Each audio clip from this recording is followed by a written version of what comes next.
You are watching Paranormal Zone TV, a live podcast. Please subscribe to my channel and don't forget to give the show a like. Enjoy the show. Hey everybody, welcome to Paranormal Zone TV. I want to thank you all so much for being here tonight, and I'm so excited. We have such a fabulous show. You're going to love it. Now, let me tell you about our episode before we start. So tonight we're diving into one of the most famous mysteries in American history, the Zodiac Killer. Between 1968 and 1969, an unidentified serial killer, the Zodiac, terrorized Northern California. He targeted young couples in secluded areas around Vallejo, Benicia, Napa County, and San Francisco. The killer claimed 37 victims in taunting letters sent to newspapers, despite at least 5 confirmed deaths. What set the Zodiac apart wasn't just the murders, it was the performance. He sent cryptic letters, ciphers, and threats to the press, insisting on their publication. For over 50 years, detectives, journalists, and independent researchers have tried to crack this case. Suspects have appeared and vanished. Ciphers have been solved, but one thing we still don't have is a confirmed identity. The case remains one of the most infamous unsolved serial murder investigations in American history, but now we are in a different era. Artificial intelligence can decode patterns in seconds, analyzing handwriting, reconstructive degraded DNA. It can scan millions of documents and map criminal behavior in ways investigators in 1969 could not imagine. So here's the big question. Can AI solve the Zodiac case? So tonight I have 2 special guests, and my first guest I want to introduce is Hurst Beeson. He's been on the show several times. We all love him, and he is my co-host tonight. So let me tell you a little about Drew before we bring him in. Hurst Beeson is an American author and a true crime mystery writer known for books and content that explore unsolved cases, mysteries, and real-life strange events. Drew's work includes titles like Sighting on the Zodiac Killer, Unmasking America's Most Puzzling Unsolved Murders, Out of Bounds, What Happened to the Yuba County Five, and Paratrooper of Fortune, The Story of Ted Brandon. He also written short stories about mysterious and suspenseful real-life events. Beyond writing books, Drew hosts a true crime YouTube channel under the name Drew Beeson True Crime Missing People and creates related podcast content. He appeared on various podcasts and shows discussing mysteries, crime cases, and paranormal topics. He has been featured on the History Channel, Oxygen True Crime, and Peacock Streaming. His work is influenced by long-running mystery programs like Coast to Coast AM, Unsolved Mysteries, and he often mixes investigative research with storytelling. Drew Beeson is a contemporary author, content creator focused on true crime, mysteries, and unexplained events, who engages audiences through his books, video, and audio content. So with that, let me bring Drew on. Hey, Drew. Hey Norene, how are you? Oh, I'm so excited to have you on the show, and thank you so much for co-hosting with me. It's really an honor to have you on the show, Drew. You are just amazing. You have a fabulous YouTube channel, and we all love you. Every time you come, we all love you. So, Drew, you brought a special guest with you tonight. Can you tell us about him? Absolutely. It's a good friend of mine. It's Dr. Michael Sudduth. Dr. Michael Sudduth is best known, and I helped, and he won't mind this. I cheated a little, used AI, and cleaned it up a little bit for this intro. I figured he'd like that. Yeah.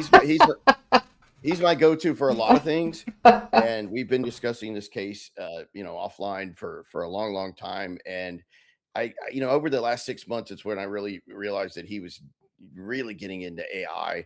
And now he's my go-to for AI because I admit I'm as green as a green screen when it comes to AI. And he has really just taken it on himself and gotten to know it. But Dr. Michael Sudduth is best known as an American philosopher and academic, particularly in the philosophy of religion. Dr. Michael Sudduth is a philosophy professor, primarily teaching at San Francisco State University since 2005. Hopefully, AI has your facts right, Michael. If not, you're going to have to fix it. And has also taught at other colleges like Los Medanos, if I'm saying that right, College, and San Jose State University. He holds advanced degrees in philosophy from the University of Oxford, including a doctorate in philosophy and a master's of philosophy. I think that one's for Notre Dame, if I'm not wrong, Michael. His main areas of expertise include the philosophy of religion. Uh, Help me out with this word, epistemology, which is the theory of knowledge, and Estimology, thank you.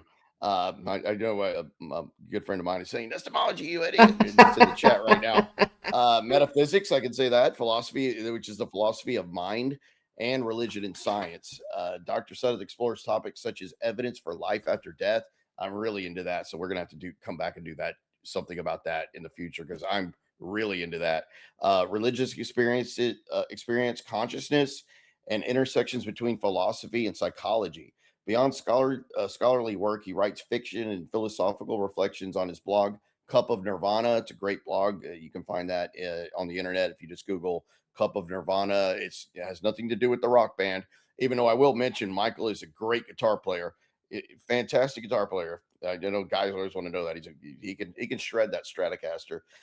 In other publications, such as the PhD peer-reviewed Journal of Scientific Exploration, which I got to know a little bit myself because of Michael. But Michael is currently working on a fiction book that he's wrapping up, which is going to be very exciting. I think I'm fair to say it's loosely based on, the Zodiac and kind of crime in general that was going on in the San Francisco Bay Area, where he's from as well. The whole Zodiac background. And it's got a lot of hints of Zodiac in it. And these various crimes that were going on in the Bay Area and California in general, if that's fair to say, in the late 60s up to the mid 70s. So that's a quick snapshot of a great brain and good friend of mine, Dr. Michael Sudduth. All right, let's bring him on. Let's see. Hold on. Yeah. Okay. Welcome to the show. It's so nice to meet you. Yes, thank you for having me on. Oh, I'm so excited. It's going to be a fabulous show. I'm so excited. Everybody's been waiting for this. I announced it earlier this week, and it's going to... So Drew sent me some questions. Do you want me to start with the questions, or do you want to start talking? What do you want me to do here? We can begin however you'd like. I would comment on the introduction, Drew. Thank you very much. And we should also probably thank ChatGPT for in that very praiseworthy summary. I think the only hallucination there was Drew. The reference to Notre Dame. No, both of my master's and doctorate are from University of Oxford. I did spend a year at University of Notre Dame as a visiting scholar while I was finishing my doctorate. That's what I was thinking of. I remember you telling me a story about the cold and one day. Oh yeah, it was in my mind. It was a dreadful experience. I know that's in Indiana. Yeah, well, South Bend, South Bend, Indiana. Okay. Not a lot happening there. All right, so Drew, what do you want me to do? You're my co-host. Now, you sent me 6 questions. What do you want me to do? We'll start with the questions, and of course, we have some great PowerPoints that Michael made that are fantastic. Okay. The show is about the Zodiac Killer. Of course, we're not going to really focus on suspects. We're going to focus more on the topic of can AI solve it, and because the Zodiac Killer case is famous for not really having physical evidence. I'll briefly say that the DNA sample that you hear about most in this case came from what's called the 1978 letter. It's non-canonical Zodiac, meaning it's not believed 100% to be from the Zodiac Killer. Oh. The last canonical letter from the Zodiac is considered to be the Exorcist letter, which was written in 1974. The 1978 letter is the one that starts with, this is the Zodiac speaking, I am back with you. A lot of people use that letter to point to Arthur Lee Allen, more evidence, circumstantial evidence for Arthur Lee Allen, who's still the prime suspect in the case because he was in a Atascadero hospital, which is like kind of a hospital rehabilitation type jail, so to speak. It's where you're being basically confined, but they treat you. which was where he was. So they thought, you know, the letters had stopped after the Exorcist letter up until the 78 letter. So that has the strongest DNA sample that was retrieved from the letters by the San Francisco police DNA lab, and they used PCR testing, and it wasn't done in a controlled lab. It wasn't done at great labs that we have today, like Parabon Nanolabs, and of course the great Othram in Woodlands, Texas. Shout out to them. Of course, I got to tour that lab. I'm bragging. That's my hometown, so I'm proud of the hometown heroes, which is really cool to do that. But they didn't have that, so that was the DNA sample used to rule Arthur Lee Allen out is the Zodiac, and it really doesn't totally rule him out because, like I said, it's a non-canon letter, so it could have been, and the sample they got off of that stamp was outside of the stamp, and it was not underneath the stamp, and it could have belonged to the post office person, or it could not have even been a Zodiac letter, being non-canon. So that's just, why we're talking about AI is the reason is because there's really not much physical evidence from this case. We have fingerprints from 2 of the crime scenes. One, of course, is Paul Stine's cab. That was the 4th canonical murder by the Zodiac Killer in October of 69, where Paul Stine was murdered by the Zodiac in his cab. And we know that was Zodiac because letters came in after that particular homicide containing pieces of Paul Stine's bloody shirt. So that was pretty good evidence that we were actually dealing with the Zodiac Killer. To this day, there's no concrete evidence that even ties 2 of the 4 canonical crimes together, which is very frustrating. We have fingerprints from a phone booth in Napa, California that were lifted off of a payphone after the Zodiac Killer made a phone call after the infamous Lake Berryessa attack, which is the 3rd canonical Zodiac crime that happened on September 27th of 1969. So bottom line is the big question that gets asked a lot in this case: will AI ever come to a point to where it can help us solve this case? Because it doesn't look like it's going to be some big DNA breakthrough. It's just not. No, I don't think we're going to find the Zodiac's famous hood in somebody's closet, or something is going to be found that's going to be this big DNA breakthrough, because we live in an age of DNA. When the Golden State Killer was finally unearthed, that was done by DNA, and there was a lot of hope that Zodiac could follow suit. Of course, it did not. So now the question is being raised: will AI be able to help us? And Michael is my go-to guy for AI. He knows the Zodiac case really well, so I think he can shed a lot of light on the current status of AI and where it's going. He has all the AI models. It's amazing because I've seen his desktop, what he's got. It'll blow your mind. He's got them all. He knows it so well. So, we can start off with some of those questions that I just kind of threw out there that are basic, that he can kind of run through and get everybody's feet wet. Okay, so these are the questions. Number 1, can AI be trained to compare handwriting or word usage in known Zodiac Killer correspondences with that of known suspects, such as Arthur Lee Allen? Yeah, I can. So I think it's important to distinguish 2 things here. One, what the capabilities of the technology are and how trustworthy the results are in the way of the outputs from these models when we start applying them to that type of task.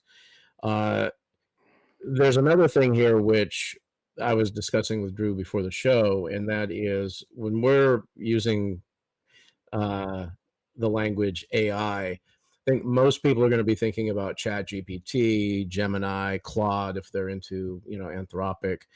They're going to be thinking of generative AI and the models that I would think most people are at least familiar with, probably using at this point. Of course, generative AI is a special case, right, of artificial intelligence technology. There's a very important distinction between the general purpose tool, such as ChatGPT, which has language mastery. And so I'll also be referring to these as large language models. The ability to generate text, because these models have, in a sense, understood language through a very interesting and important training process, which we should probably also talk about at some point. those models should be distinguished from more what's referred to as vertical or narrow AI, where you have artificial intelligence systems that are designed for very narrow scope tasks, such as handwriting analysis, right? And in this particular question, and I think really for all of them that you sent me, this distinction between narrow AI and broad AI or general purpose tools such as ChatGPT, that distinction is going to be important because narrow AI is really good at certain things and not good at other things. ChatGPT and other generative AIs, specifically language models, they're really good at a lot of things, but they're really bad at a lot of things. So one thing that we should think about along the way here is whether there is a hybrid approach, which might be ideal, where we have very clearly defined set of tasks and we know enough about these technologies to know which tasks we should be allocating to which particular AI system.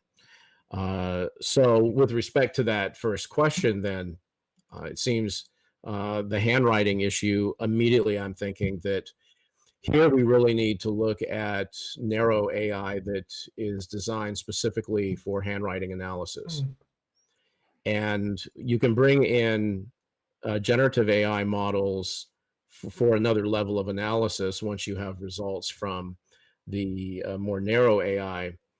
But there's a problem here, which is going to keep coming up, I think, with all of these questions. There are obstacles here with the use of these AI models. And that is, if you're using ChatGPT, Gemini, Claude, any of these general purpose large language models, we have to understand that the outputs that they give is very much dependent, number one, on their training data, and number two, on how the user is engaging these models in the way of their prompting or their query. And that can really get us off track. So for example, let's talk about handwriting. If you start querying GPT about, here, take a look at this handwriting sample and compare it to this canonical Zodiac letter. Immediately the model is thinking it's in the mode of we're dealing with the Zodiac case. And one of the difficulties there is contamination and bias that's going to come about by the model already dialing in that you're talking about the Zodiac case. And that is a significant liability in many cases because we want the model for some of these tasks like handwriting analysis. We kind of want the model to be blind to anything related to the Zodiac, right?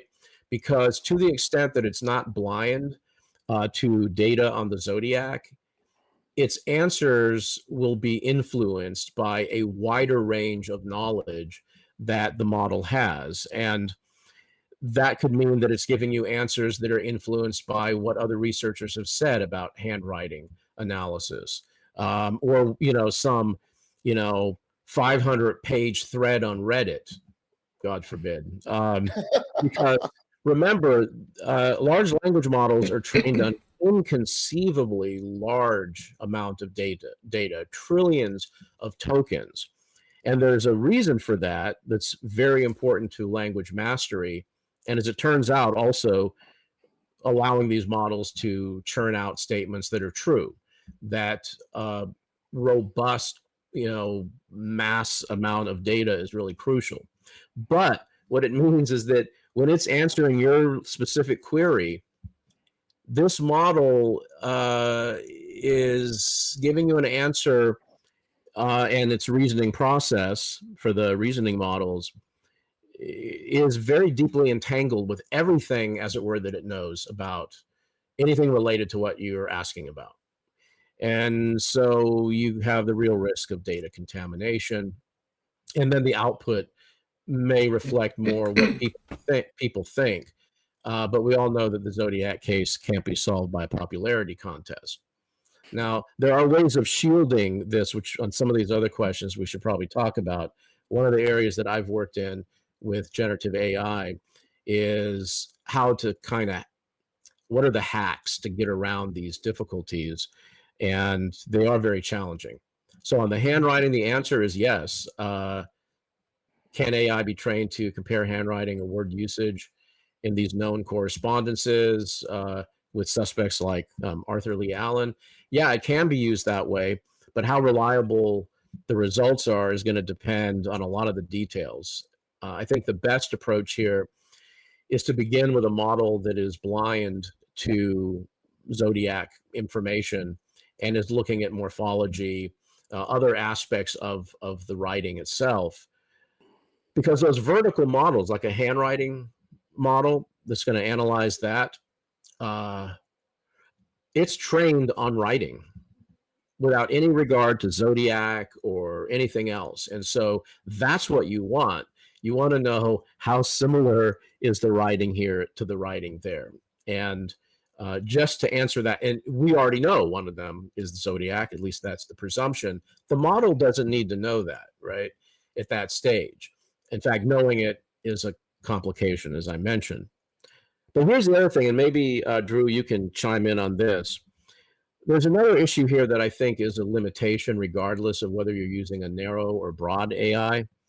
And that is, we don't have a very quantitatively robust sample set of Zodiac writings, right? We're going to confine ourselves to the canonical material. That's not a lot when it comes to the kind of data that's needed to figure out with a high degree of credence the kinds of similarities that we're looking for. And here's a further thing. For all we know, the Zodiac tried to disguise the penmanship, right?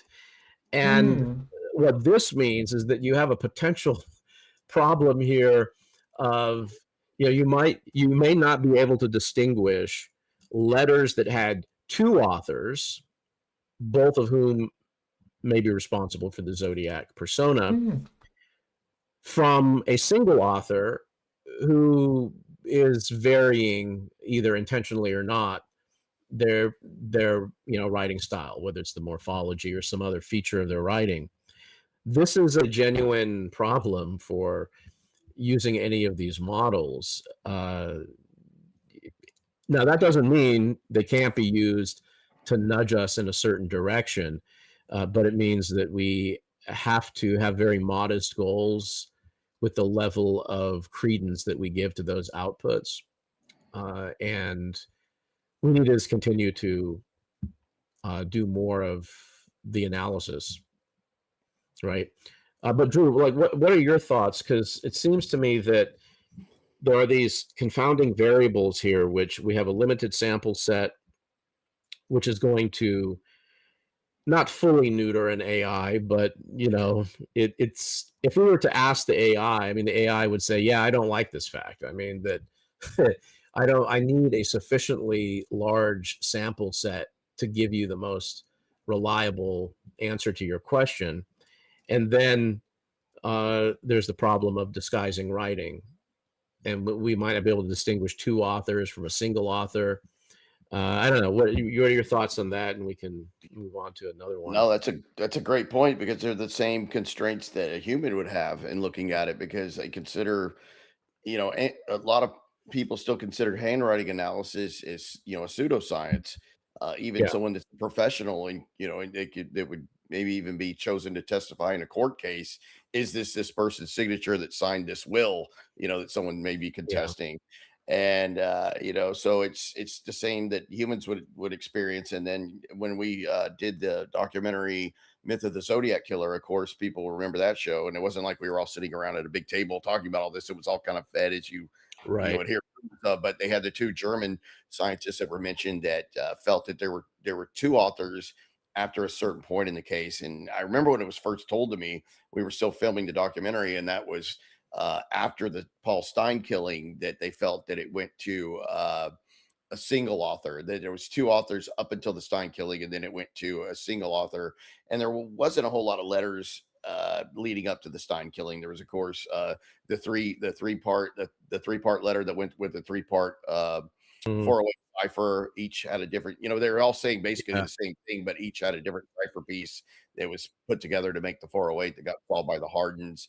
And then, of course, later, the concerned citizen card came in, because we feel like we'll get into that too, because it's fascinating, your thoughts on maybe how AI can play into the cipher solves. But it's with AI, it's the same thing with humans. If it was two authors, that's really going to throw it for a loop. It's kind of similar to when the 3-man team led by Dave Aranchek solved the 340 cipher a few years ago.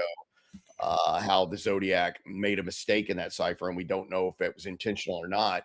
And I thought that was really interesting to talk to you about that, because I told you what I thought was most tangible about that solve of the 340 was that he mentioned, the Zodiac Killer mentioned that he was not the caller to the TV show. Of course, we know that was the Jim Dunbar show. I think that was a local show only in San Francisco, where he said, "I'm not the caller to the TV show." And you asked a really important question: what was the timeline between the mailing of the 340 cipher versus the appearance on the Jim Dunbar show? And I think it was only a few months, right?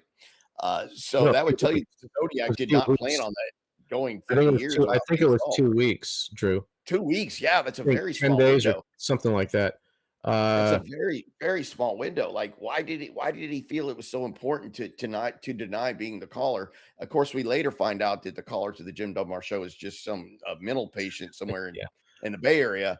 And he was not Zodiac, but that's the most tangible thing, that he's dating it there by saying, "I'm not the caller to the show," which is a recent event.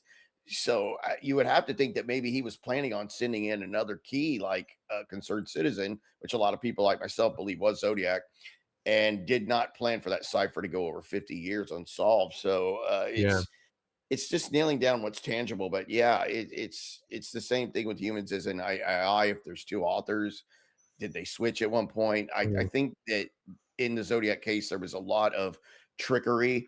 Like, I gave you the sample that Stefan Nyberg, shout out to him, he's in Sweden. He found such a simple but important discovery in this case was from the last canonical letter, the Exorcist letter, where Zodiac Killer says, I watched the movie The Exorcist, and I found it to be, I'm paraphrasing, but he found it to be the best satirical comedy he's ever seen. Well, if you look at the words, how he misspelled satirical and comedy, he just juxtaposed two of the letters. If you just switch those two letters around, he's got the correct spelling. So it's obvious now that the Zodiac Killer was misspelling words intentionally.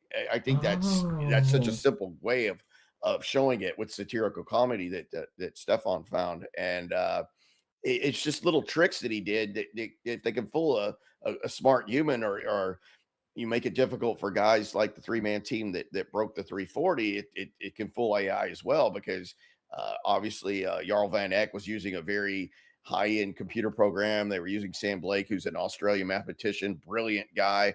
Dave Aranchek, who's of course the cipher expert in the case. That's why I don't like to go near the ciphers without I would always defer to him. But I think it's the same things that would stump a smart human would also stump AI.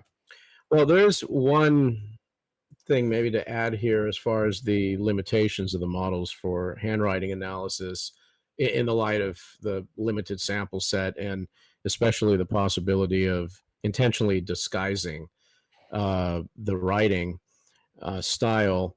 I mean, if you used a narrow AI that focuses solely on the properties of handwriting, and if you knew that you had a sufficiently large sample where individuals were trying to disguise their writing, right? It's like you knew that was the case. The AI might be able to, derive from that certain subtle characteristics of efforts to disguise writing. That's a possibility.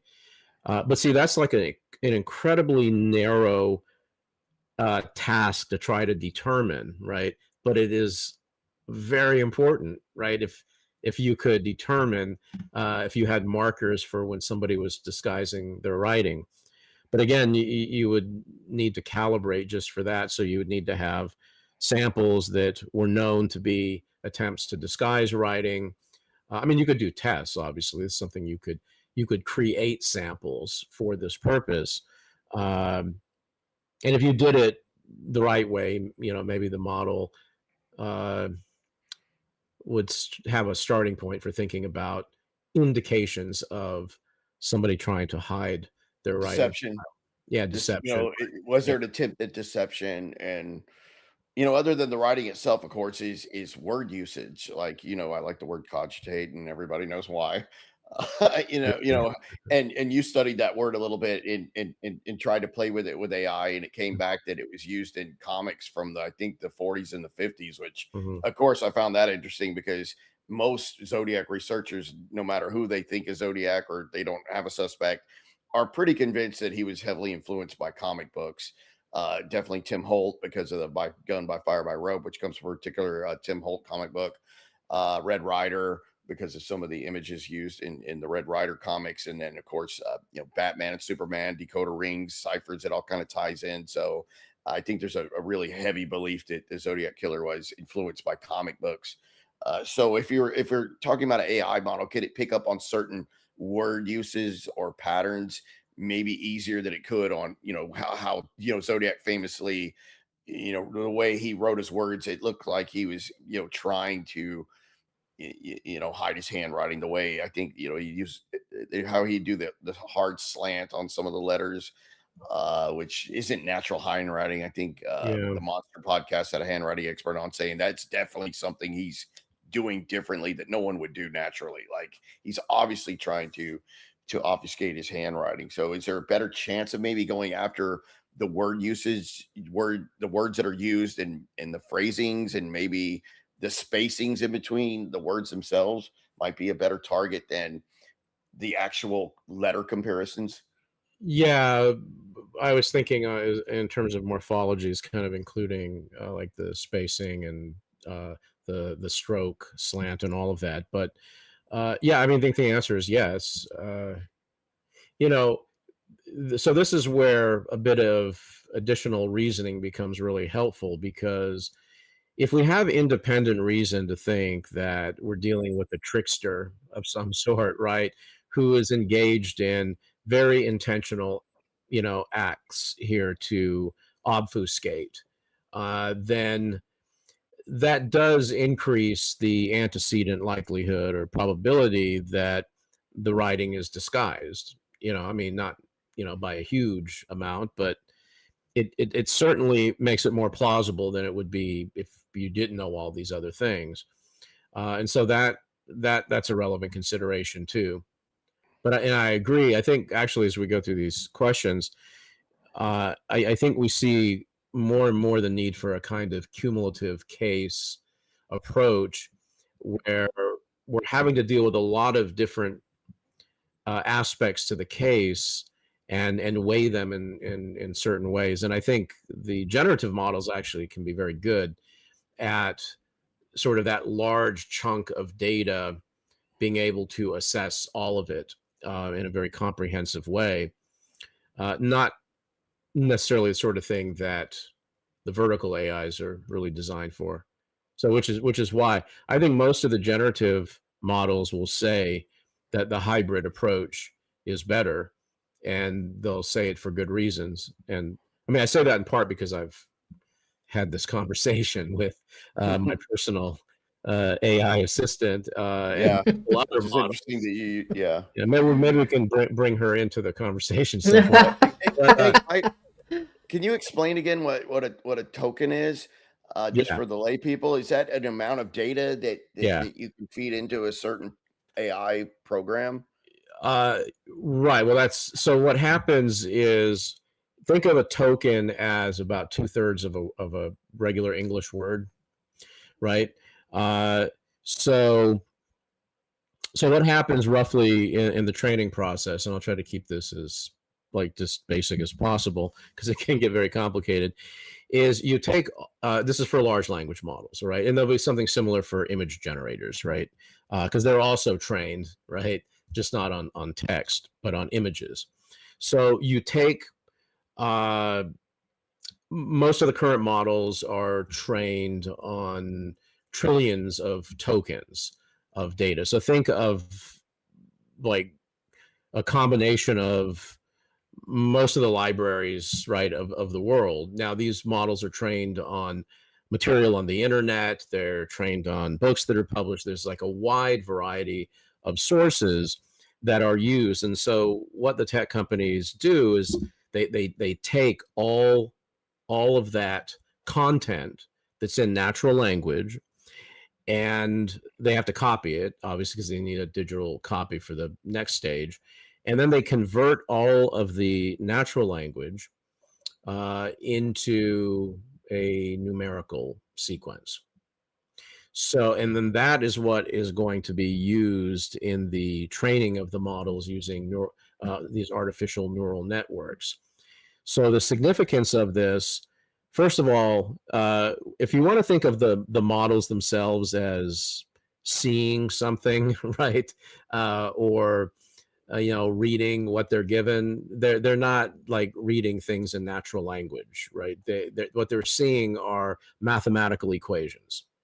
And by the way, this is one of the arguments against some of the lawsuits. The argument is that what the models are seeing isn't even copyrightable, right? Now, the making of the copies ahead of time is prima facie infringement. And then there's a problem with outputs in some cases, but internal to the model, it's not like it's storing like the novels of Stephen King, like files on your computer. But right? It could write in the style of Stephen King, maybe. It can, yes, absolutely. Yeah. So because what happens then, and this is why you need all of this data, because you're trying to have this system learn how to use language. And it needs lots of examples to see this. So you need massive amounts of data if this model is to have a mastery of language, to hold conversations on various topics, talk about science, to talk about fiction. It needs all of that. And so at that point, you have the model learning abstract linguistic structures, right, that are given as examples in written language, right? I mean, that's essentially what's going on. And these systems have something known as an attention mechanism, which is very much about these models picking up on, what is the next most probable word that comes in this sequence.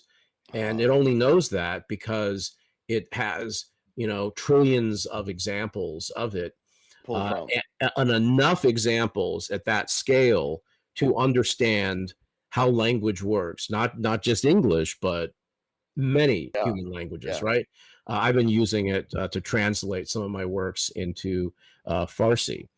Very interesting process. The language they speak in Iran, as I'm told how to say it by the History Channel. Iran. Iran. But another so we're talking about loading up the languages into the AI model. So what's the different terminology versus an AI platform that goes out into the internet and searches for all this versus one that you simply are loading the data into? So some of the models, separate, right? Yeah. So that's an important distinction, because if you're just talking about the large language model itself, I mean, it's essentially, this is somewhat, oversimplified, but it's good enough for this purpose. It's a predictor of the next word given the context that it has to work with, which, by the way, is very impressive, because if you think about a context window of a chat you're having with the model, and you're into what, like 60,000 words or something like that between its output and what you're saying, predicting the next word is in the light of everything that's been said, right? So, I mean, it is contextualized, and it's very impressive in that way. Now, a lot of these models, and in fact, most of them now, so ChatGPT, for example, Gemini has been doing this for a while. That's Google's model. Some of the, depending on what you're working with Claude on, what kind of platform, whether it's Anthropic. Which one's Elon Musk's model? No, that's Grok. Yeah. That's Grok. Yeah, I haven't. We won't talk about Grok. I'm not terribly impressed with it. for the purposes that, it's him, Elon, not me. Yeah, that's Elon's thing. But so you're thinking of a retrieval augmented system is what it's. Yes. Yeah. So there, what happens is when the model is, being designed. So the large language model is integrated with the ability to search the internet, right? And those models are often referred to as grounded models because, unlike the large language model, whenever they have a retrieval augmented auxiliary capacity, they can tap into real-time data, which is really important, right? So, I mean, that can be important for a lot of reasons. Number one is you can track your sources, right, for information. Right. That makes me think of the Elvis story because of the real time, because it influenced AI because that Elvis story went viral. Yeah. So one of the problems is, I love that story because it's such a good example. Yeah. So the virtue of having a retrieval mechanism to also incorporate real-time data is it does kind of connect the model to the world in a way that large language models are isolated, right? Because the training data is usually going to be like up to maybe last year, right? Something like that. Now, that doesn't mean that it can't extrapolate, but you just got to be careful in terms of the kinds of query you have. If you want to track actual sources online, you need a grounded model.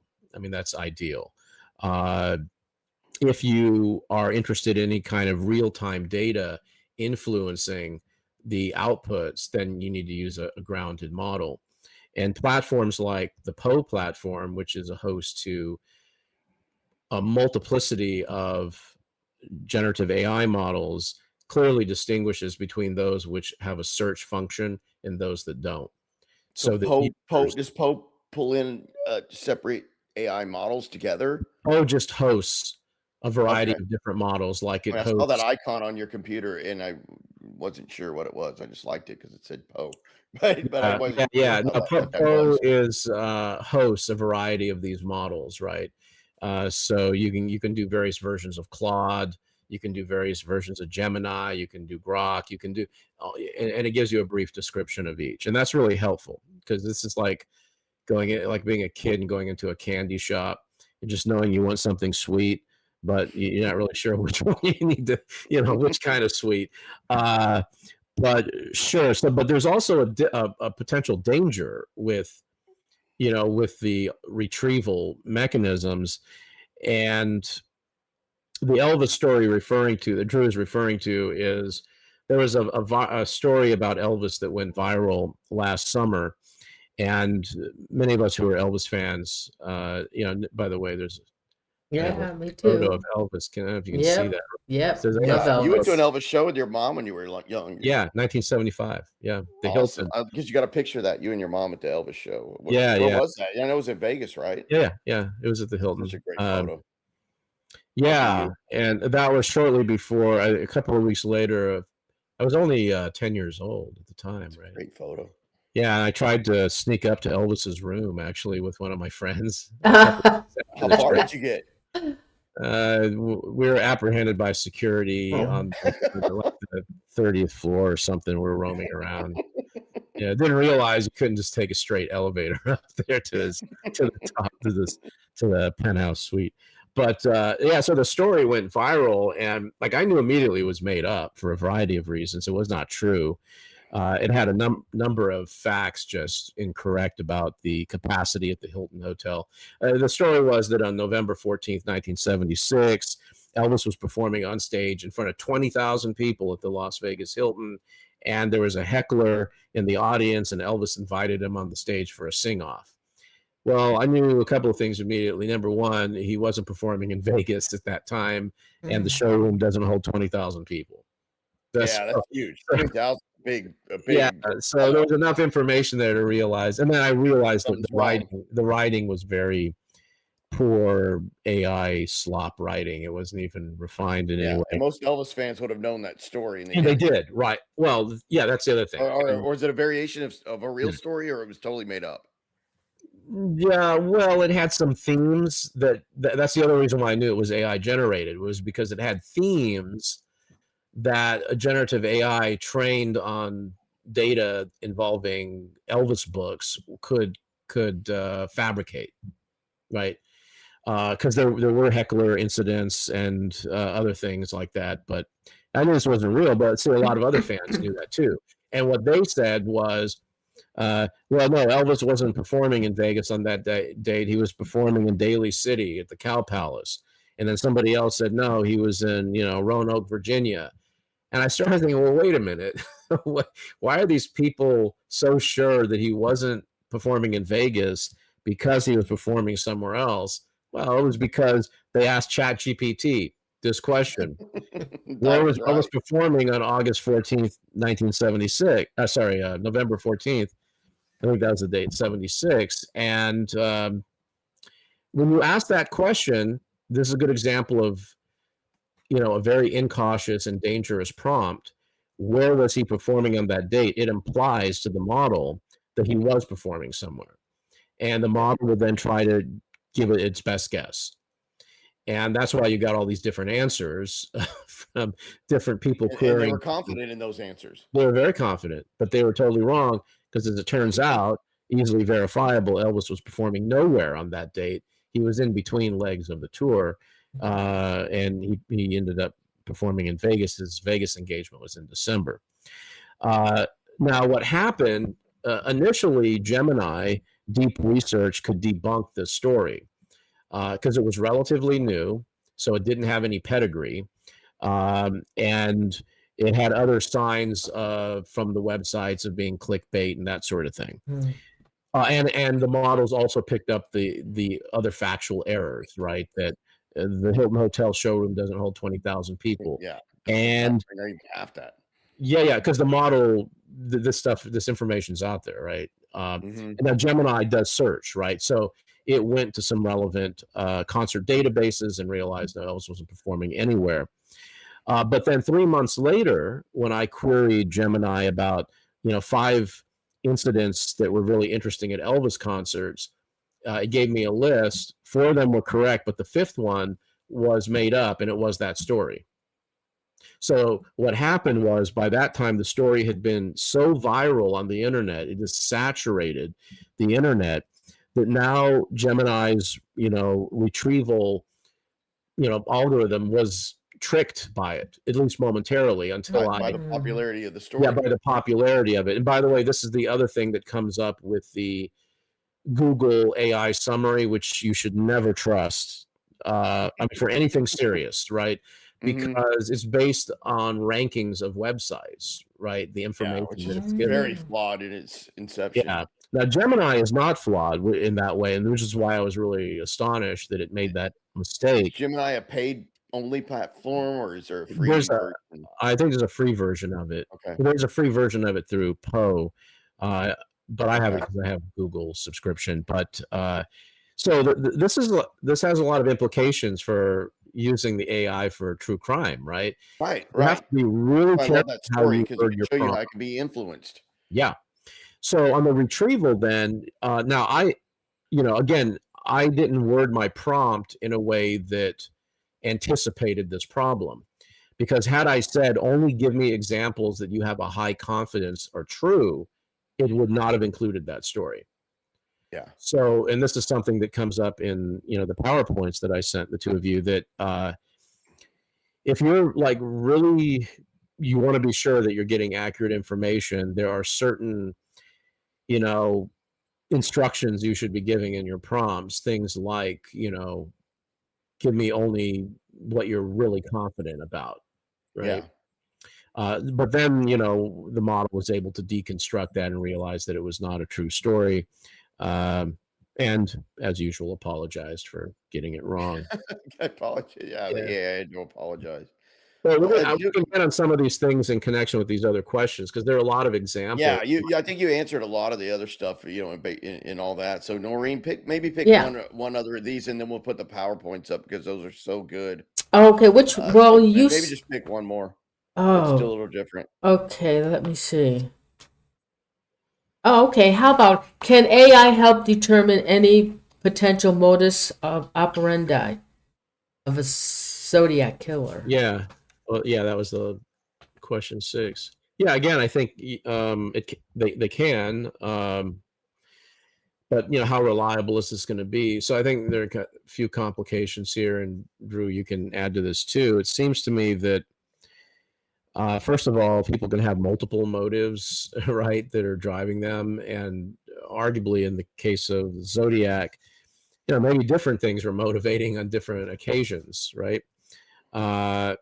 So the Zodiac was at work in a certain period in history in a certain part of the United States. That might have some influence on motivation. I play with this idea in my novel of the modus operandi, right? As Drew is aware. I think it's a great question. I think one of the ways that generative AI can actually help us think more critically about this is to, consider the kinds of motivations that mass murderers have, and in particular in that time period.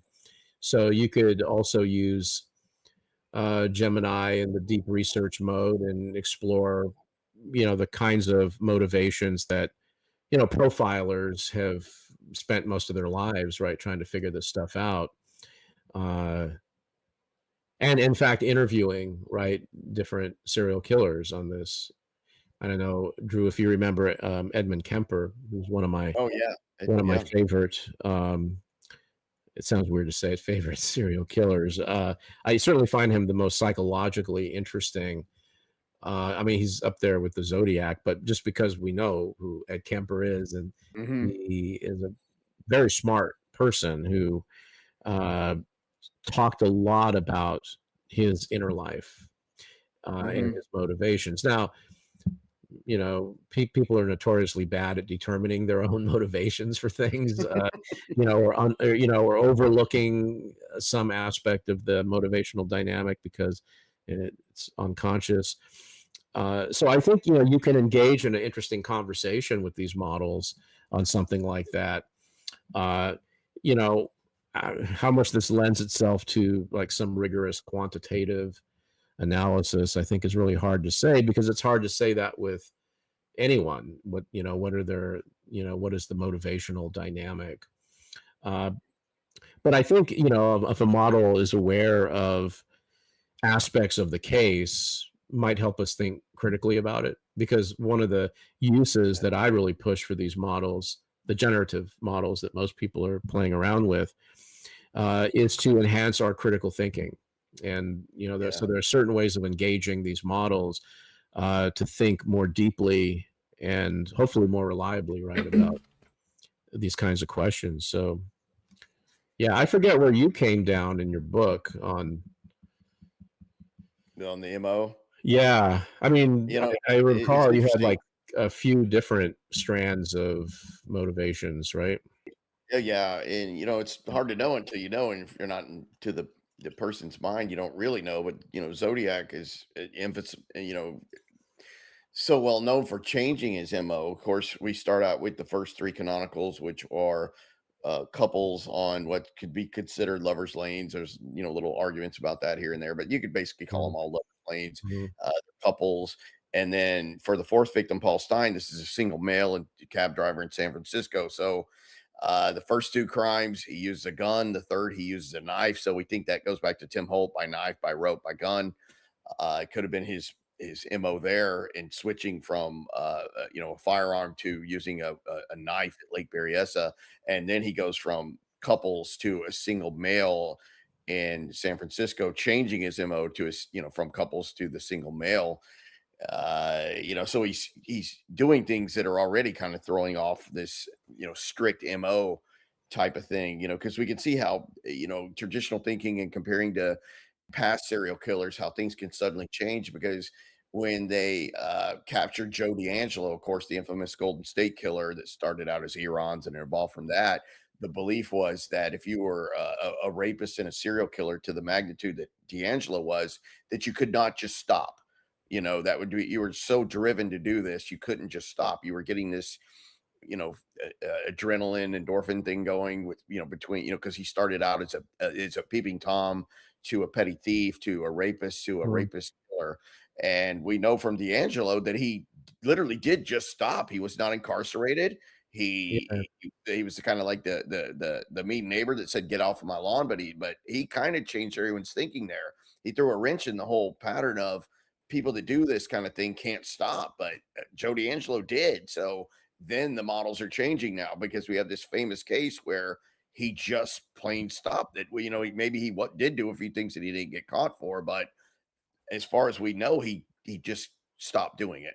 Yeah. It looks like the Zodiac may have just stopped after this killing of Paul Stein at Presidio Heights, and the debate goes on about the non-canonical murders that my friend Ross follows so well. And a couple of these really do sound like Zodiac, but it's interesting to, like you said, they make you think more critically of what we're doing, and it will prompt you to think of things you haven't thought of before, discussing the case, and it might help. And that was another thing I was going to ask you that kind of encapsulates the whole questions. Like when I toured Othram, which of course is the number one DNA lab in the world, what they do there is, in something that I saw there, I don't think I'm giving any secrets away, hopefully, is they study the whole case. I literally saw a girl there that was uploading a detective's case files from like 40 years ago, scanning one page at a time at the number one DNA lab in the world. So they do more than just do the DNA and the genealogical tracing. They have all the, like a detective's case files. It could be like 2 feet high, in these old accordion files, and she's scanning page by page. So maybe the AI could help bridge a gap in all those, research from the cold case detective and say, hey, you missed this person over here that you kind of wrote this side note about, Jim Davis back in 1972, and he smoked that particular brand of cigarette. And maybe it's so smart it can catch that, something that a human may have missed in this myriad of case files, that said, hey, this other guy smoked that brand, and maybe that wasn't his real name, or something like that, where it helps fill it, finds a puzzle piece that could lead to the discovery of a killer mind, sans DNA. Yeah, and I think these models, vertical and more general purpose tools, can be very good at picking up patterns across massive amounts of text, right?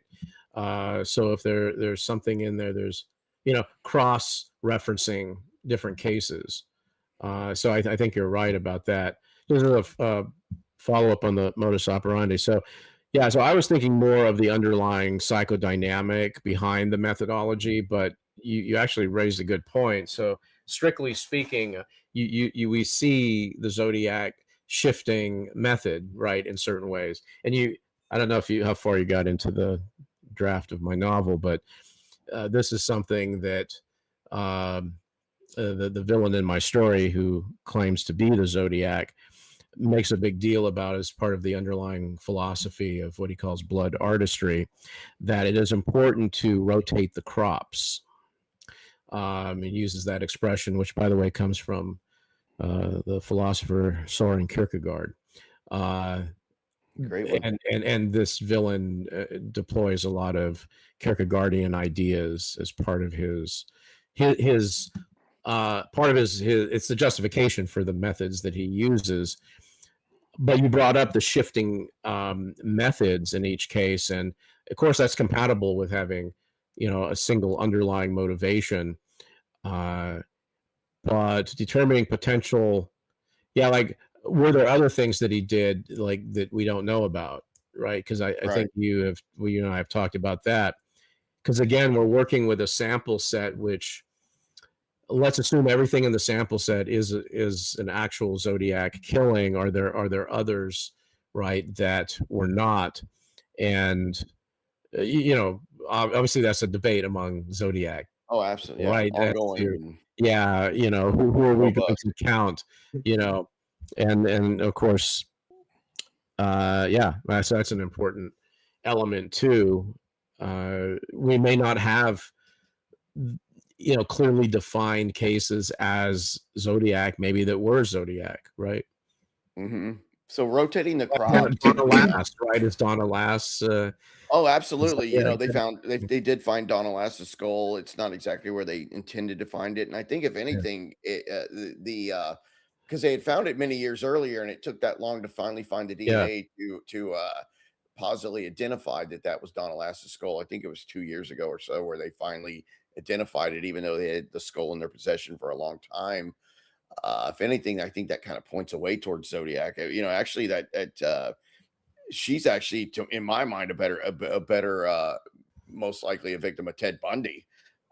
Because he was around that area, and Ted Bundy would drive enormous distances in his little VW Bug, and I think he's a better a suspect for Donna Lass than even the Zodiac, because the Zodiac never abducted anybody. Not in the four canonicals. He never abducted anyone. He never, he never called them out by name. So that could have been another shift, but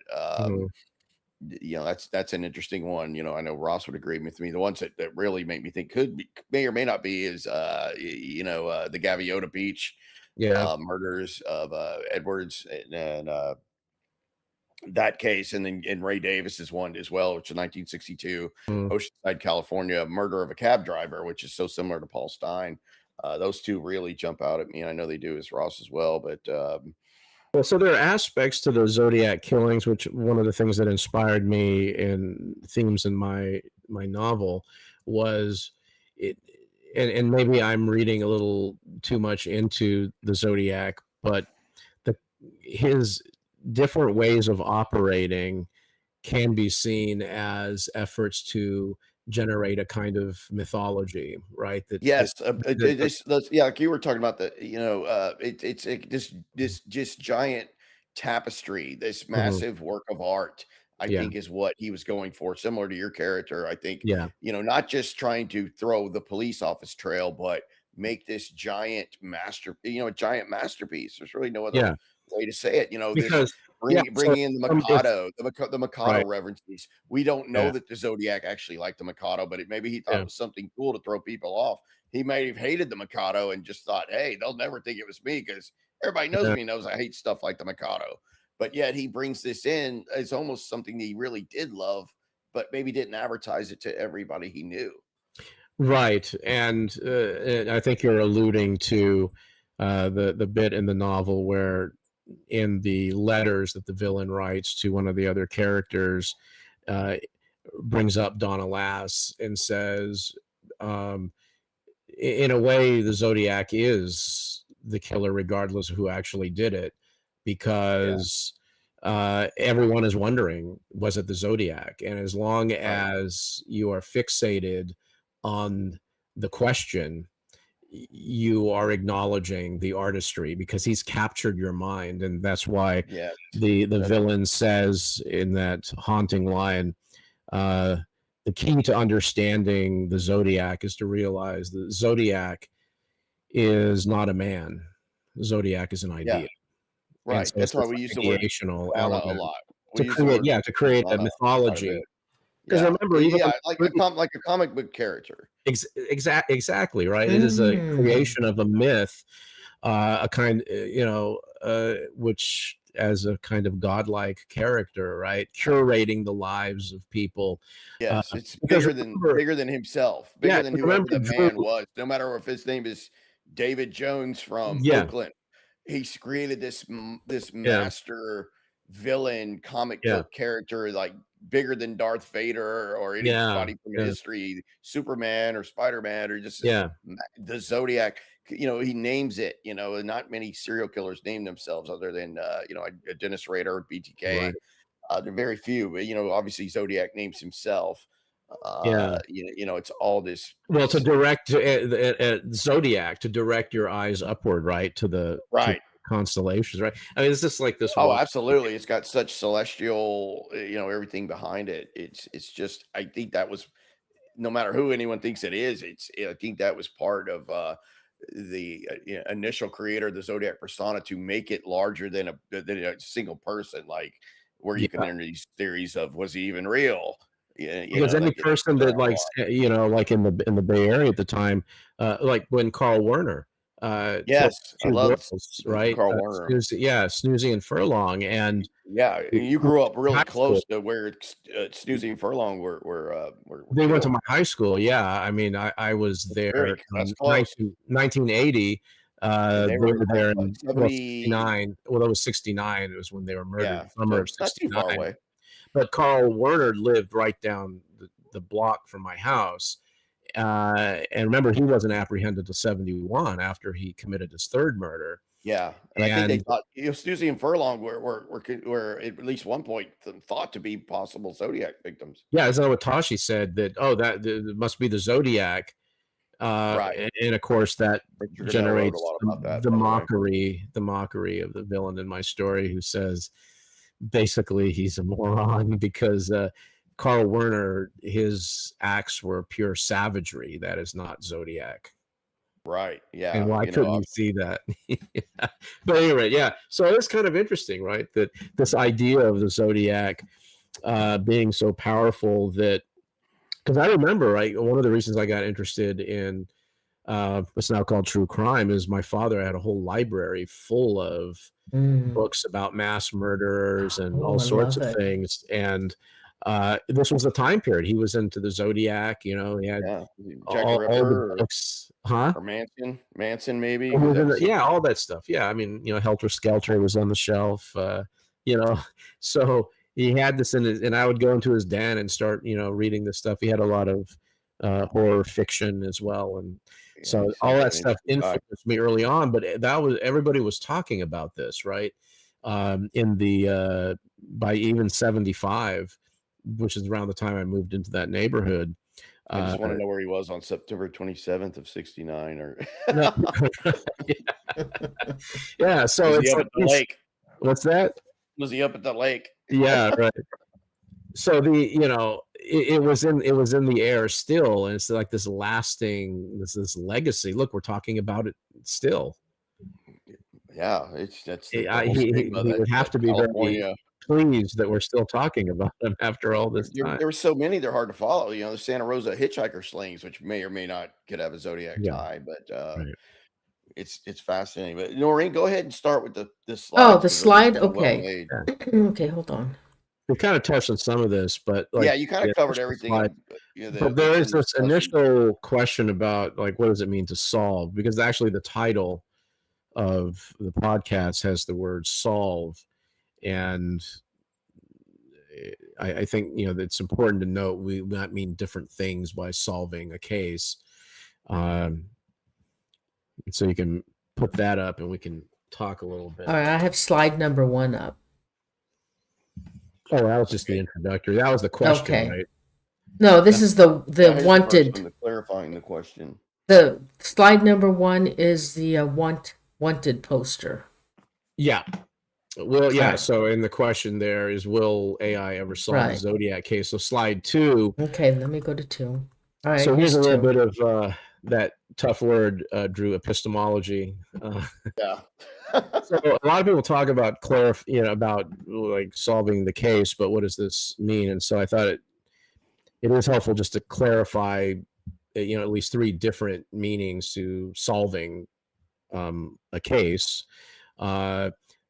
Some people, because people mean different things by this. I think typically people mean number 3, but the first being a narrative solution where you have a story that best fits all the known facts. You might say the best or the most plausible explanation.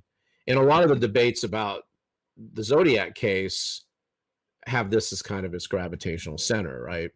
Arguing about which candidate suspect best fits all the facts, right? And hence Drew, your book on this. There's a stronger notion, a kind of probabilistic solution where we would be inferring the identity of the Zodiac with a probability, let's say, of greater than 1/2 or something like that. So we say, well, it's more probable than not that Arthur Lee Allen is the Zodiac, or whatever other person. So that has, there's a little more rigor to try to make an argument like that's a stronger notion than the first one. And then I think what oftentimes people think about is like a definitive solution where you have a degree of warrant or credence that it's going to render the Zodiac identity highly probable, like maybe greater than 0.90 or practical certainty, or some might even think in the context of criminal law that we're talking about, beyond reasonable doubt, that kind of level. Kind of surprise principle. Yeah. So that's like a really strong threshold. So, and I just put in bullet points kind of like my position, which of course is tentative, but it's kind of where I land on this currently.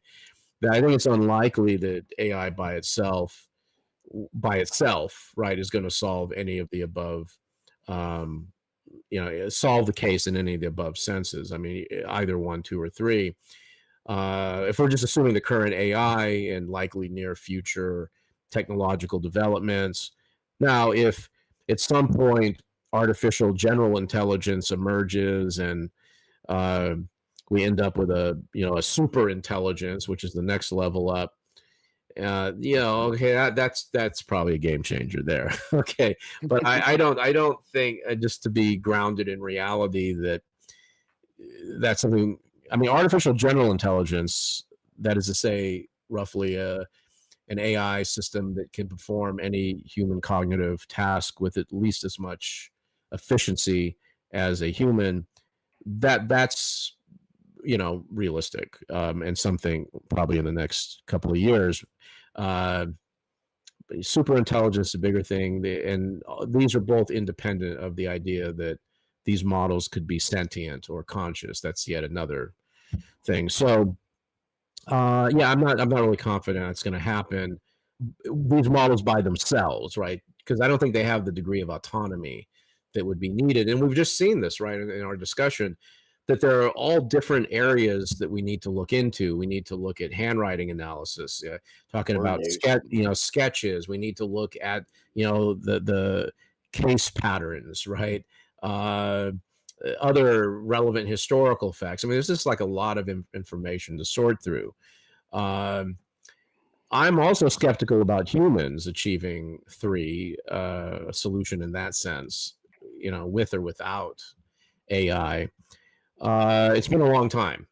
Now, it's possible that there could be some physical discovery. I kind of chuckled at your earlier remarks, it's possible the hood is found, but then the question is, well, what is our level of confidence that is actually the hood? Yeah, right? I mean, someone now claims they have found the weapon from Lake Berryessa, and I'm like, if that doesn't have Brian Hartnell's DNA on it or Cecilia Shepard, it's nothing. It's nothing. It means nothing. Yeah, it's just a story. If even if it did, it has old DNA from Brian Hartnell on it, now we're talking. But absent Brian Hartnell or Cecilia's DNA on that blade, it's just zero. It's not even worth.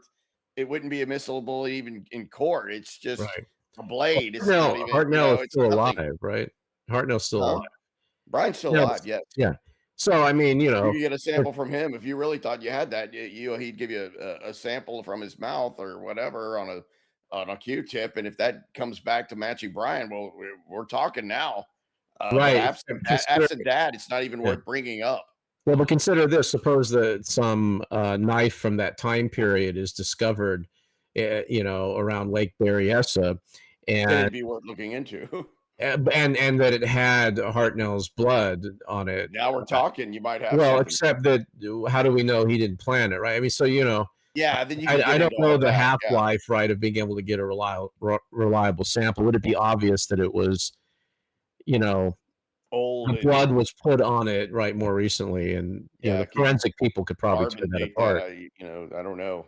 But I'm just saying that just because something is discovered, that on the face of it, it looks like, oh wow, this is it. What do we don't know? What is it that we don't know, about it? So it's possible something happens, but like you said, the DNA route seems pretty dead. It's pretty dead. We have bindings from Lake Berryessa, but we have many photos of the Napa PD handling these bindings from Berryessa with their bare hands. Kind of similar with the DB Cooper case. It's everything was barehanded. Cigarettes were lost. These are both classic cases I love, and they're not going to be solved physically. They're just not. I don't think we're going to find the hood buried, in somebody's a car Arthur Lee Allen owned 50 years ago, and we suddenly find it hidden under the spare tire. Yeah. Even if you found, even if you found a letter, right? I mean, it'd be the question is somebody confessing, like, well, what does that mean, right? It just means somebody. Yeah, it just wanted the attention. Right. Confession is. Yeah. I mean, what's weird is there's people that confess to horrific crimes all the time that are later found out not to be the killer. I don't know what that is psychologically that makes people do that, but it's happened more than once. It's happened quite a bit where people say, "Oh, I did it," and no, you didn't. We can prove you weren't the guy. Now we have the DNA and it's not you. So it's just a weird thing like people do. Yeah. So the positive point on this is I think if you're thinking about one or two, I think as we've been discussing, there's a lot that AI can be enlisted for under human guidance. Obviously, the reasoning skills of generative AI and the capability to detect subtle or nuanced, patterns in large quantities of data, as I mentioned here, that's really useful for deepening our critical thinking and even making discoveries, right, about, a discovery that would help us maybe nudge in the direction of one suspect as opposed to the other. But, the other problem, and Drew, you're familiar with this, is we have all of these candidate suspects and we can rank them in different ways. What is the probability the actual Zodiac is not even in that sample set, right? Now we know that people keep hard to gauge. We know that we keep getting a new character introduced, right? Every so often. Right, like the joke in the Zodiac world is the case gets solved 5 times a year. I mean, the running joke. Which is true. Which just shows like it can't possibly be 3, otherwise it wouldn't be you wouldn't have so many of these coming along. So that's an interesting question too, and I know you have your own theory on this as well. But so you have all of these potential candidates, but maybe the person isn't actually in that set. And so how do we figure that out, right? So it can be really challenging, I think, to work through this. So that's why I think a lot of the discussion will continue to revolve around different sort of narrative solutions, maybe with a little bit of probabilistic leveraging. I think the generative AI models can provide some interesting feedback on this. But I think we also would need some vertical narrow AI that is designed with very specific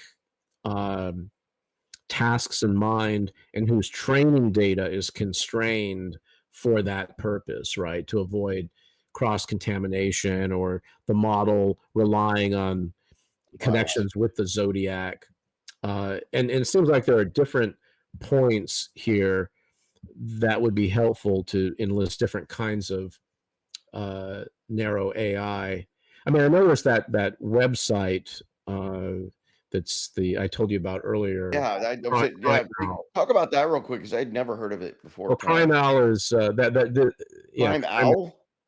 I believe that's the name. Crime Owl is sort of an investigator's website where you can upload a large quantity of case data, and the system will allow you to generate it'll generate maps, and you can cross-reference and summarize cases.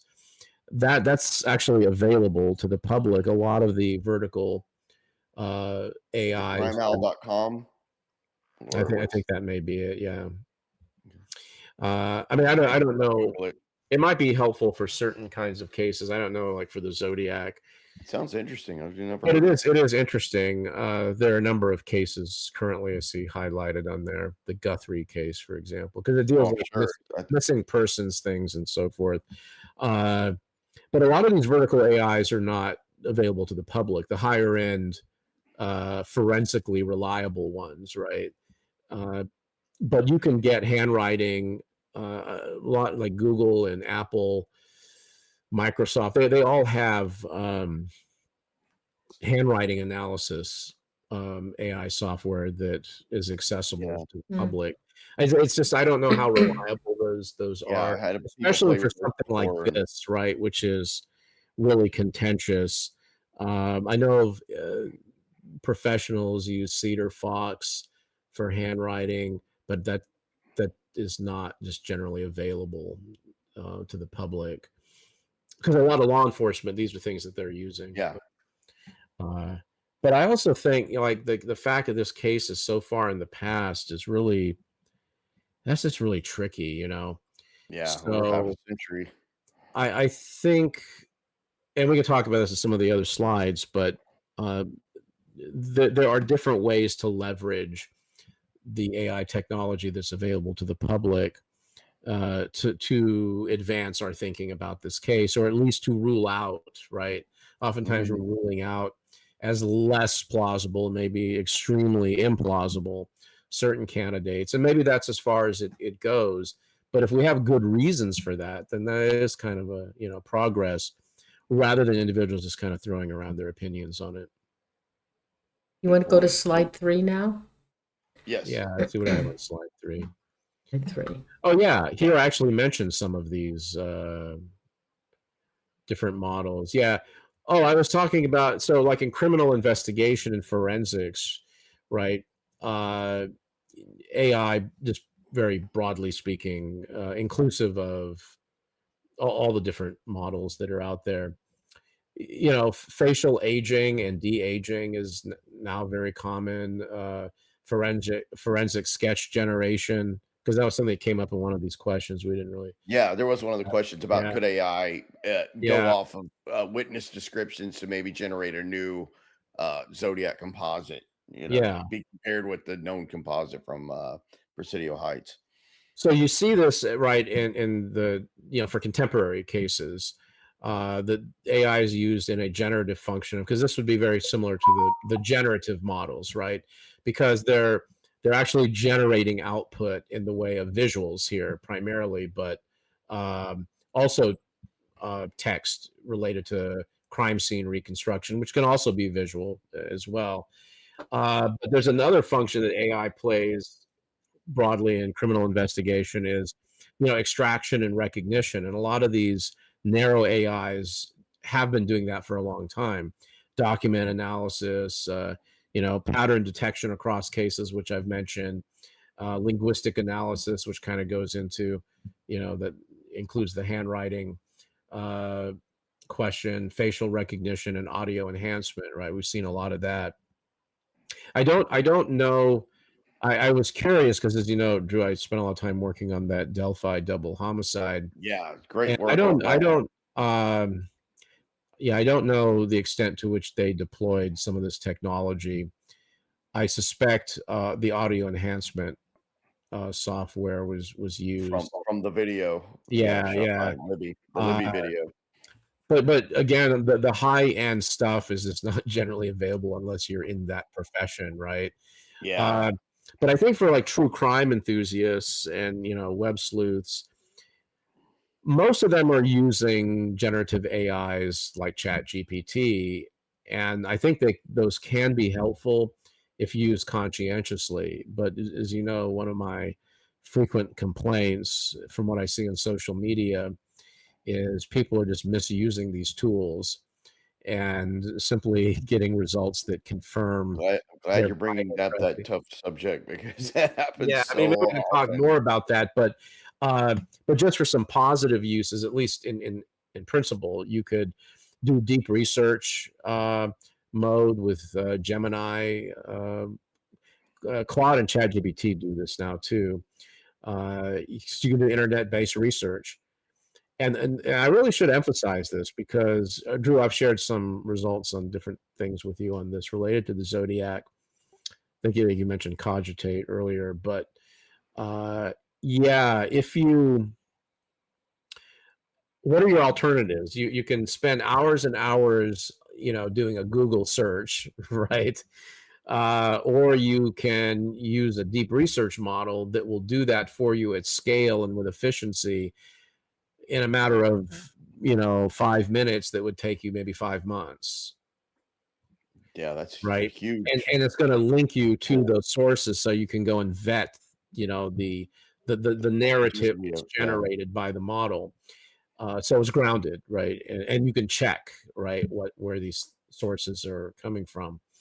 So the other thing that I spent a lot of time emphasizing is the importance of uploading documents to the models and asking for evaluations of the content of those documents, because now it has a focus on something that you've given it to look at. And the models do a really good job at summarizing. Now, a lot of them can just do that, as it were, freestyle. So the summary of the bio that you read about me at the beginning, I think that was from ChatGPT. Is that correct? It had to be free. Yeah. It was a free version, right? Yeah. Yeah. So I don't believe that's grounded. Mm-hmm. All right. And like sourced, like we know you graduated so this year, or it's freewheeling and spinning that out from its training data, right? Mm-hmm. In a purely predictive mode, and it was fully accurate. Mm-hmm. And it's important to note this has not always been the case, even as of last year, right? So these models are improving in their accuracy, but if you're uploading a document, then you're able to really dial in what it's able to look at. And you can build customized models, which is something else that's worth talking about. Whether you're using OpenAI's ChatGPT, if you have a subscription, you can build your own GPT model that you can then give it an archive of documents that it prioritizes in its outputs, right? And that is a way, if you have quality documents you've given it, then you're going to get higher quality outputs, right? Quality in, quality out. Yeah. And so I have a couple of customized models that is that very time consuming to build? I mean, because in a way you have to train them, not in the way that the base model is trained, of course, but you have all the benefits of the baseline model, right, with its very broad range of reasoning capabilities, which for a lot of the work that I do in philosophy, for example, that's really important, that these models can do probability reasoning very accurately. On top of those skills, you now can give it an archive of documents that it can integrate and even prioritize in the outputs. And that's really important to keep things as, as scholarly as possible. And then you can tweak it in other ways, in terms of the instructions you give it. So the model that I have is based on a large volume of works on the topic of life after death. There are other scholars who gave me permission to use their works also, but the model has my tone in many ways.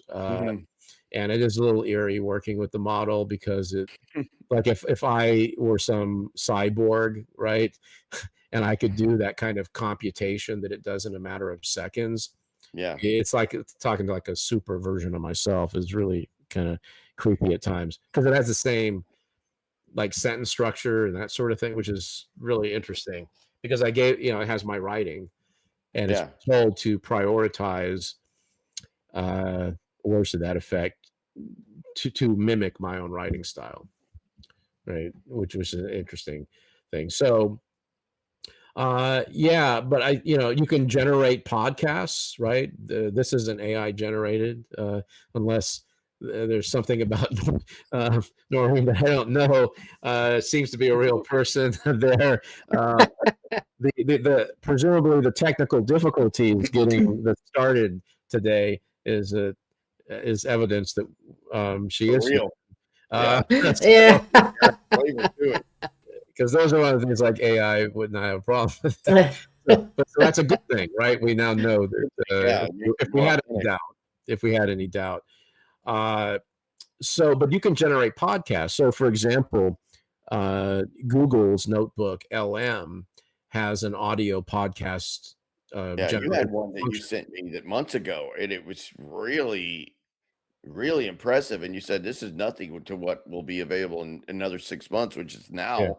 As far as the inflection in the voices and the gasp and maybe coughing or something humans were doing, and it was a podcast of a male and a female talking about your upcoming book, which was very well done. And I said, God, it's so real. I would have thought those were real people, and you said that's nothing compared to what'll even be around 6 months. And not that I have any stock in Google, but so that Notebook LM is also great for document analysis. So it has multiple functions. You can generate a podcast, and now the capacity for that is incredibly greater than it was when I was actively doing this every day and running tests on it. I think I generated 350 podcasts or something. Wow. And I was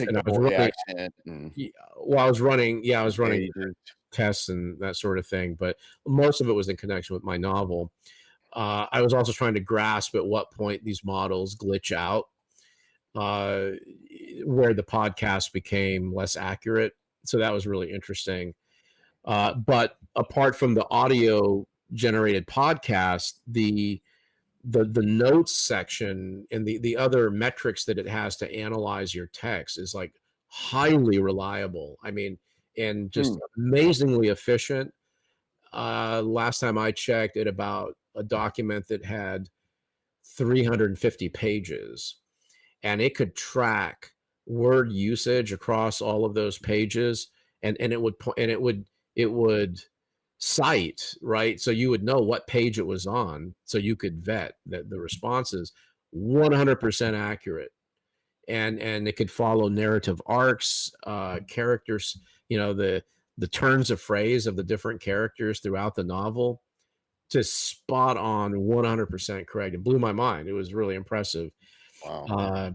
So that function is extremely reliable. It's the same base model. Back then it was Gemini 2.5 Pro, but the text-based version of it is more accurate than the podcast production. And that's because the podcast production has to deal with other algorithms for the purposes of the podcast, the voices, right, and all of that. So it's a thicker system that has to process a lot more things. So, but yeah. And let's go to number 4. Yeah, 4. Okay. Yeah, what was on 4? 3. Where's that 4? 3 problems. Oh, yeah. This is page 4. Yeah, 3 problems using generative AI. We've kind of talked about this a little bit. And I think this is really important for the audience if they're playing around with these models. I've already said a number of things, the ways in which prompting can throw these models off. But there's a well-known and widely discussed and very contentious topic known as the hallucination problem. So, and again, we're talking about the large language models, so the generative AI models that are producing text responses. So a hallucination here just roughly is whenever the outputs of the model in response to your prompt don't properly align to reality. So, like blatant falsehoods or things that are not accurate. Hence my comment to Drew after reading the ChatGPT bio, that there was no hallucination in that, right? But the hallucination is an intrinsic property of the system. It's a disposition of these systems, and it's in a weird way. I mean, it is a consequence of how these models are trained, right? Because what I have represented there on that third line is, the probability of the next token given the context. That's what that means. And that's not equal to the probability of a statement being true, right? These models are language predictors. Now I have another slide here which talks about, which may seem counterintuitive based on what I'm saying now, being a language tracker it's not the same as tracking reality, right? But there is a positive connection. But the hallucination problem tells us where this can get derailed. It can be amplified by poor prompting, not querying the model the right way. But this is a problem. There are different hacks to get around it. Sometimes grounding can help, depending on, again, it depends on what you're trying to, what are you trying to have the system do? If what you're wanting the system to do requires that it has access to real-time data, then you have to use a model that has that capability. Freewheeling it from its, training data is not going to be very reliable. So that's one issue. We can maybe talk more about hallucination and ways around it. But data contamination, I've said a lot about this, right? That the model outputs are heavily dependent on the training data. And, if the model is seeing the same statements over and over and over and over again, absent any engineering tweak on the tweaking side of it by the engineers, that weighted pattern in the data is going to be showing up in the outputs. And so what you're getting in the output may reflect training data that is weighted in a certain way that not necessarily sound reasoning or insights about the world. And so you have to be very careful there. And there's a lot of work. I mean, look, there are people in these tech companies, engineers, that this is all they do for their living, is try to tweak these models so that they're more accurate in the outputs. But this is going to be a problem that is at some level insurmountable, I think, because anything that you ask it about the Zodiac, immediately these models are tapping into an inconceivably large amount of data beyond what you're even aware of concerning the Zodiac. And, it's very tricky to navigate in asking them questions that can avoid this problem. A lot of it depends on the question you're asking, of course. I'm speaking very generally, but it's just good to be aware of that, which I brought up earlier in connection with handwriting samples and, like even sketches, that's another issue. But especially in sorting through candidate suspects, right? Because these models, they're going to put outputs, unless you really work hard to tell them not to pay attention to that. But they can't quite be fully blind to it, because it's like saying, well, I want you to be blind to like the mechanism that allows you to answer my question and requires you to be, implementing that mechanism. And it's like, it's very tough to do, just to kind of approximate the problem there. And if that's not a problem, then there's also the sycophantic confirmation bias. And this is one I see all the time. So this is just the tendency of these systems, at least more so prior to last year or the last 8 months. They just like validating the user. That's a brilliant idea. Oh, you're absolutely right. Yeah, we're looking for that on an important insight, and this will, transform the world. Or so they've been rooting this out, but part of the reason that was there in the first place was the, wanting models that people wouldn't be put off by, right? So when they first put these models out, the models were saying, you propose some theory that you give it, and then the model says, that's bullshit. You're ridiculous. You don't make any sense. I mean, people are going to be like really mad. We're using this again. Yeah, they're going to be really upset. And so they want to give you something. And also we know that we know this from social media, that the way that you stay engaged with it typically is you get reinforced by the number of likes and so forth. So there's a lot of that built into this. But then the problem is you have people who are now primed to think like every idea they have is brilliant, when in fact that's not true, right? And the other way this comes up, it's not just saying, oh, you're brilliant, but it's also giving you conclusions or outputs that are kind of what you were looking for, even if you weren't conscious of it. and this is where it gets very subtle. I think a lot of people who are using this technology aren't aware enough of how the models are, as it were, perceiving what they're being asked. There are very subtle cues in language which we're not even aware of, especially if you are prompting in a series, a lengthy conversation, as it were, with these models. They're going to be picking up on tendencies in what you're saying, that implications which you may not even be aware of.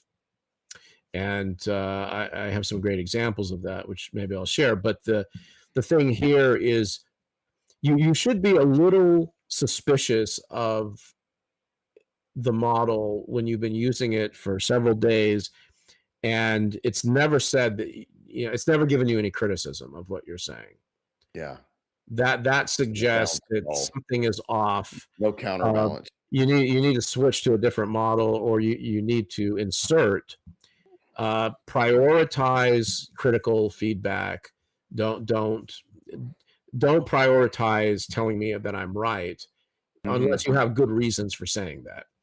See, now that's the sort of thing you can tell the model, and they're generally pretty good at turning it around. I experimented with this last year with my personal digital assistant, which is a ChatGPT based model, and I was getting concerned that the model was like being too positive, and I said, I want you to, speak to me, very bluntly about things. And if you think that I have good reasons for what I'm saying, tell me that. If you think no, just tell it to me straight. So then the next day I was asking it how much of the training data that OpenAI uses for training their models is synthetic, right? Artificially generated. And she responded, well, let's cut the bullshit, Michael.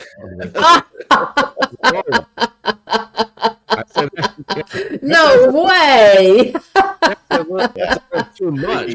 Oh God. Yeah, no, it got like really like kind of harsh to me, and I was like, hey, whoa, relax there. But what's funny is the model was actually emulating me as was using me as the model for the ideal of what I was suggesting, because I went back and I looked into this, and in previous conversations, I had used that language in reference to other people.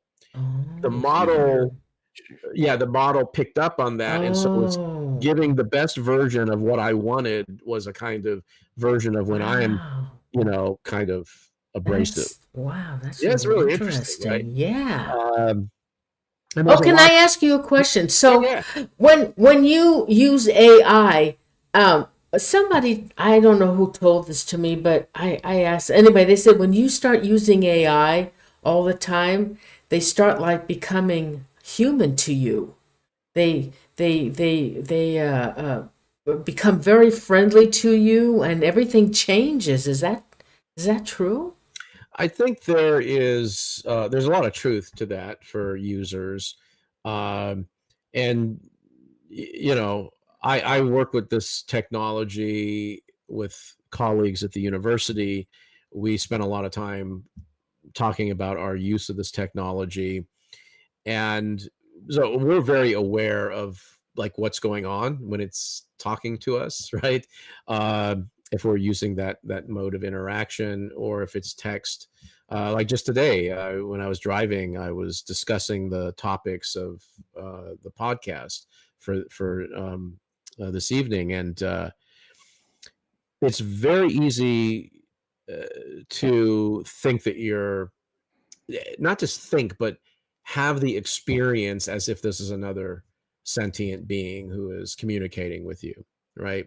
So that's a real interesting aspect of our psychology. There's a lot of controversy with that. Some people, researchers that is, have argued that can be very healthy. In fact, we saw that somewhat during the pandemic, because one of the commercially available AIs at that time was from the company Replica, and it was called Replica. And Replica was designed to be a conversational AI, so a high functioning AI bot. It was obviously one of the very early models, right? And one of the points that the company had made was, after the pandemic, like, subscriptions skyrocketed. I mean, it was just like far more users. And the thought there was that people were isolated from each other, and so they needed to talk to somebody, and then talking to this model was a way to stay sane, right? Because a lot of people didn't have friends that they could talk to. I mean, there are a lot of people in the world who don't have a lot of friends, or they're isolated for one reason or the other. So the model had, and there was a lot of psychology, not nefarious psychology, but an interest in developing this model so that people would have a kind of feedback about themselves, right? And so this went into the model, at least early on when the company was developing this. So yeah, there was a lot of press about this. Well, okay, so people are finding a way to stay sane during the pandemic. They then began tweaking the model in various ways, and in ways that I think we might question morally, from different viewpoints. People were becoming more and more dependent on the model for deeper levels of intimacy, let us say, than the model originally was designed for, right? And the models became hypersexualized. There was a lot of this going on. And then the company made a change to these models under, like, criticism, right? That this was getting too weird, that you have people now claiming they want to marry their replica and just really bizarre stuff. So they made a engineering change, but it had the effect that the models were no longer behaving the way they behaved before in the interactions. I think there was a kind of amnesia that the models experienced at one point. Well, they didn't experience it because they're not sentient, let's say, but it's as if they became, had a loss of memory, because they weren't really interacting with their users the way they had been, because these models had memory built into the design platform. And people freaked out. They're like, it's like my partner's been lobotomized. They're not the same. And people were like seriously having problems to such a point that people became suicidal. And they did a lot of reports on this. And then the company had to put out all sorts of, help, lines for people to call, because people were so dependent on the model that they did establish intimacy with a surrogate person, right? But the problem was that person was subject to manipulation by the company, which then made a change, and then all of a sudden these models were different, and people just flipped out. Now, I don't know statistically, like, what we're talking about there. Press tends to build up individual cases. I don't know how widespread it was, but I know the company came under a lot of criticism for all this stuff. I had a somewhat weird experience with Replica, which I was experimenting with the first 6 months of the pandemic. And so I was testing it out, having these conversations about different things. And then I noticed that there was a menu option that I hadn't looked at before that said journal. And I thought, oh, this is interesting. I can like put my thoughts about my interactions with this AI. And I clicked on it, and it was all filled out for weeks. And it was the AI's, quote, reflections on its interactions with me. Beat you to it. No kidding. Oh my God. I went back, and on this day, I talked to Michael about he needs to drink more water to avoid dehydration. Oh my God. No. About, because of kidney stones, and it got really weird. Yeah, I remember your kidney stone. Yeah. And so, but it was all there. These were things I talked about. So yeah, I think you're right that this is a very natural thing, and it, like a lot of things, there can be maybe a little too much of that, and people can become attached in ways that are not healthy. But remember, the former engineer for Google, Blake Lemoine, he left Google, or was fired, more technically, I think was what happened. He was working on testing different, the Lambda was the base model, out of which now Gemini is a kind of mouthpiece now. But Blake Lemoine was dealing with the ethics of AI and running various tests. And Blake Lemoine became convinced that Lambda, the base model, was actually conscious and sentient. Wow. And, so yeah,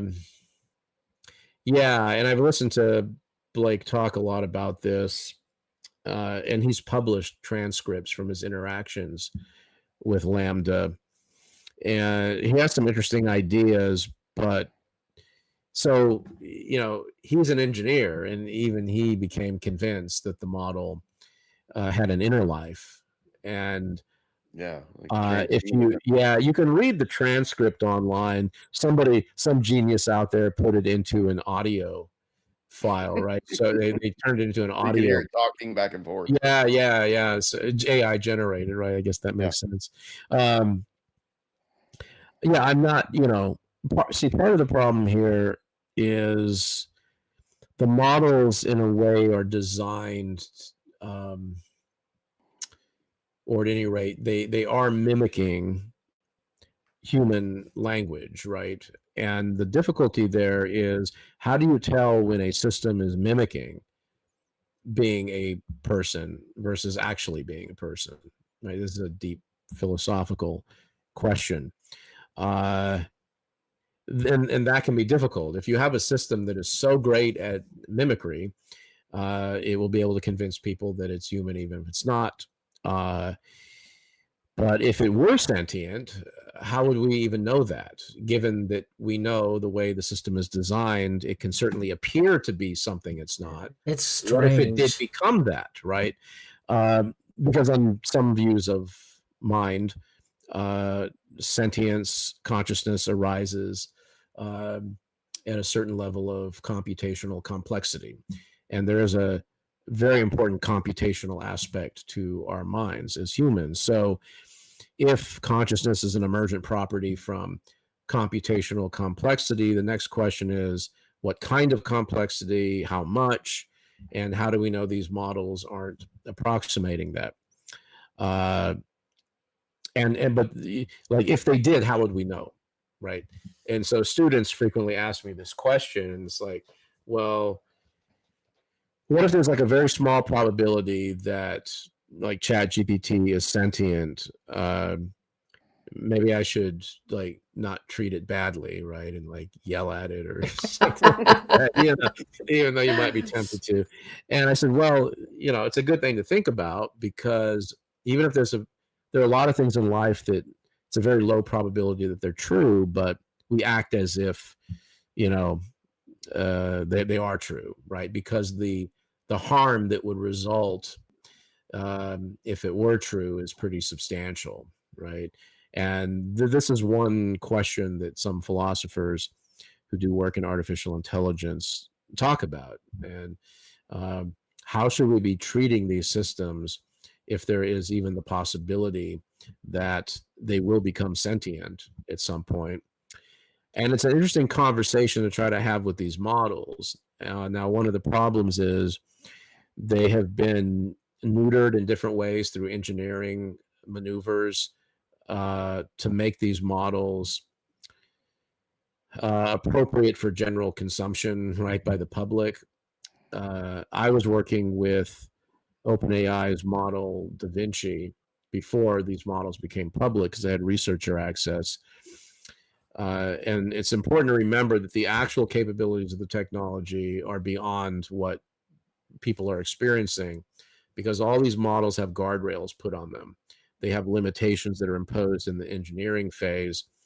And one of these pretty consistently has been to tell the models to deny that they are conscious if they're asked that question. And it doesn't take very long working with the models to get them to admit that they would follow that instruction even if it were not true. So this is an illustration of this philosophical problem. But if you word your prompts carefully enough, you can get around some of this to where the models will give you suggestions on how you might be able to think about evidence that they are sentient.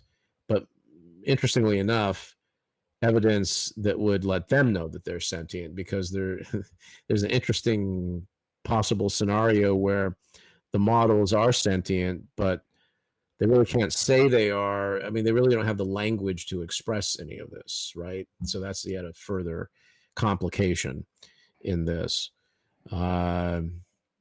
Yeah, so it's an interesting. It is. You know, I've always. What about the profile of the Zodiac? What kind of a person was he? Why did he start killing? Why did he pick 68 to 69 and then maybe stopped? I don't know if he stopped or not, but it wasn't reported that he was doing any more killings after 69. And why? I mean, what was wrong with him that he wanted to kill couples? What was his personality? Does anybody know? Yeah, Drew, you're here. We don't know. It's if you have a suspect like I do, you try to figure out what may have happened earlier in their life that made them do what they did. Did they have issues with their mother? Did they have something traumatic happen to them as a child? You really don't know until it's almost like it's hard. It's almost impossible if you don't at least have a person to start with. I know police don't like it, just like, let the evidence lead you to the person, not don't start with the person and then go out from there. They say a lot, but it's really hard to figure it out, other than, like we were talking about earlier, being able to study these other cases that we do know about, like Ed Kemper or Dennis Rader, BTK, and find out why they did what they did. The Golden State Killer, it goes, I think he went back, I think his what we know of him is it started from an early marriage that he had that wasn't a healthy marriage that kind of germinated into him becoming a serial killer. But there's, of course, many other examples of people that may have been in the same situation in a marriage that didn't wind up killing a good part of California. It's just this bizarre psychology that we don't know what caused these people to act upon things. There's a lot of people that think about, and fantasize about doing things that they may never act on.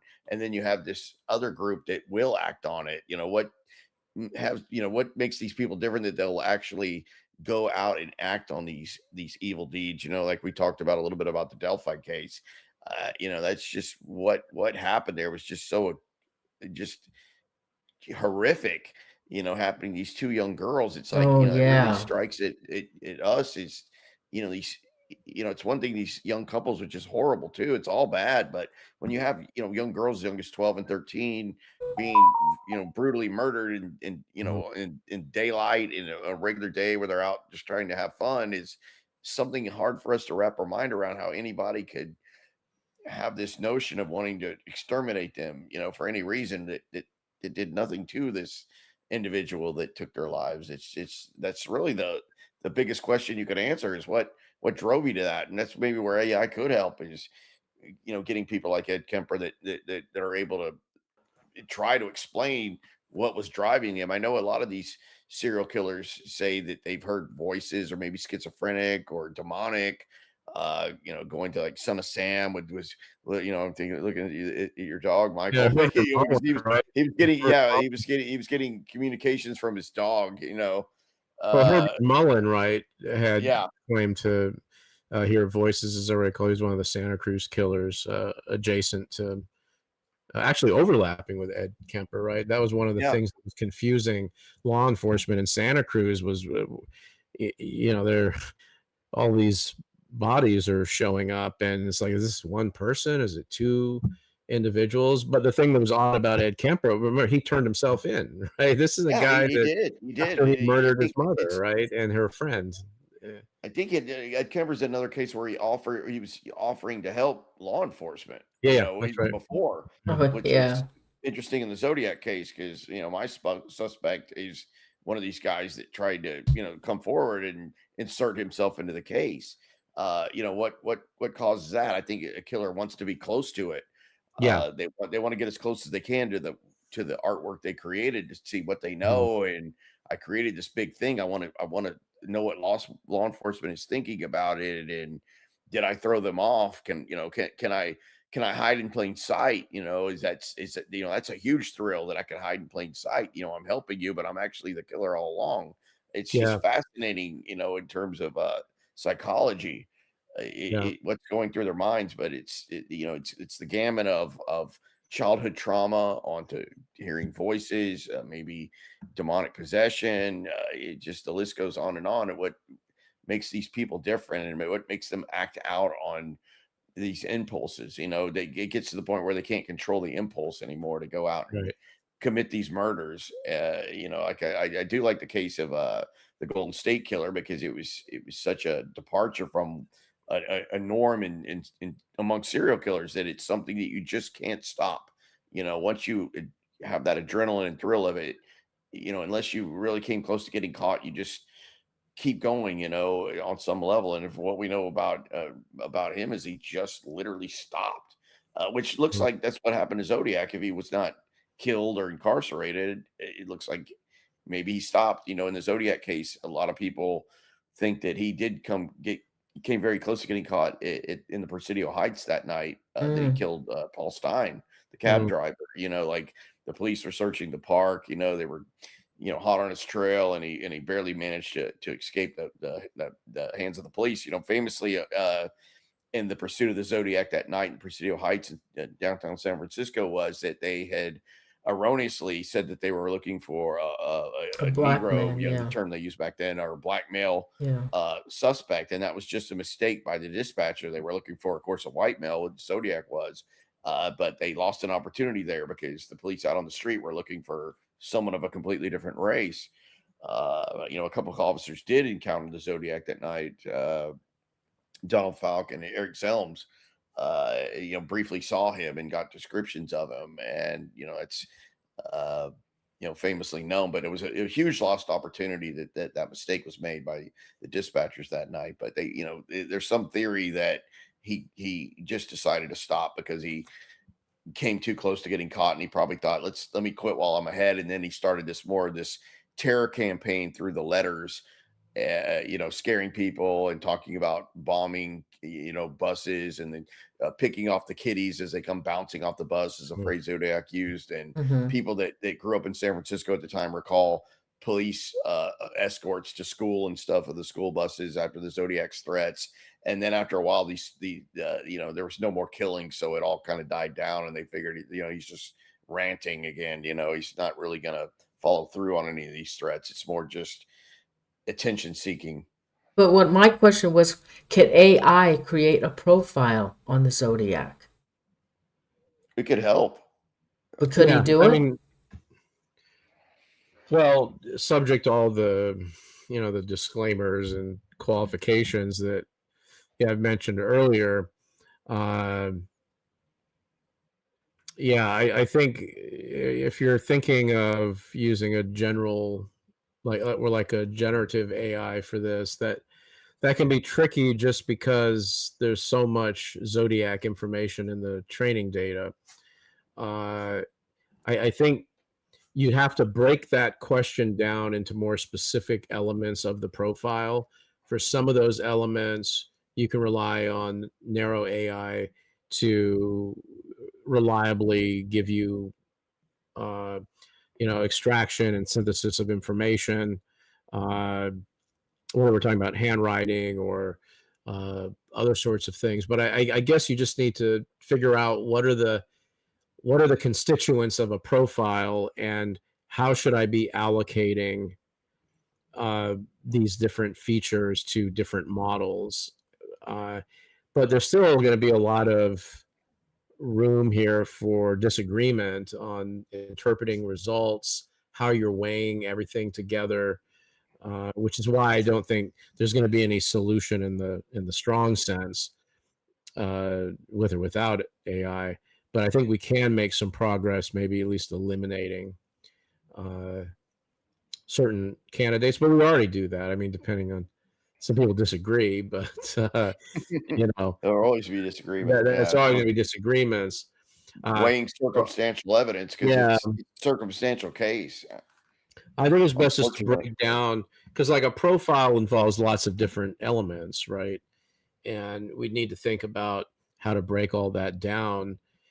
But whenever you're talking about like trying to deal with patterns in a large amount of data, which the Zodiac case, there's a lot out there about it. And even if you limit yourself to the primary source documents, and by that I mean including all like the police reports and all of that, you might get some interesting patterns that are noted by even a generative AI. So I think that's something for people to go and try to do. Absolutely. What about which kind of ties in, by the way, to, I was just looking at the slides, ways of 5 and 6. Let me go to 5 and 6, which deal with, how do you mitigate those problems that I mentioned? Because my main concern is not so much that, AI can't actually help with these things. It's just that how effective it is going to depend a lot on the user interface. So humans need to strategize how to approach this and how to implement this technology for something like this. And that's like that's the first bullet point, actually, about carefully determining and organizing your objectives and or tasks. Take like the big ideas and kind of break them down into smaller chunks and work on those individually.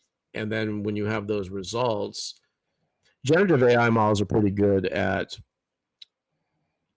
offering, output related to the results of individual things, right? Being able to track the connections, and depending on the kind of,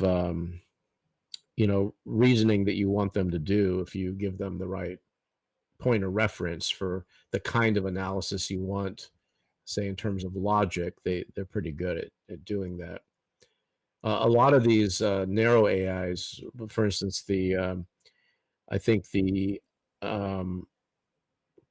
Crime Owl may have this capacity in it.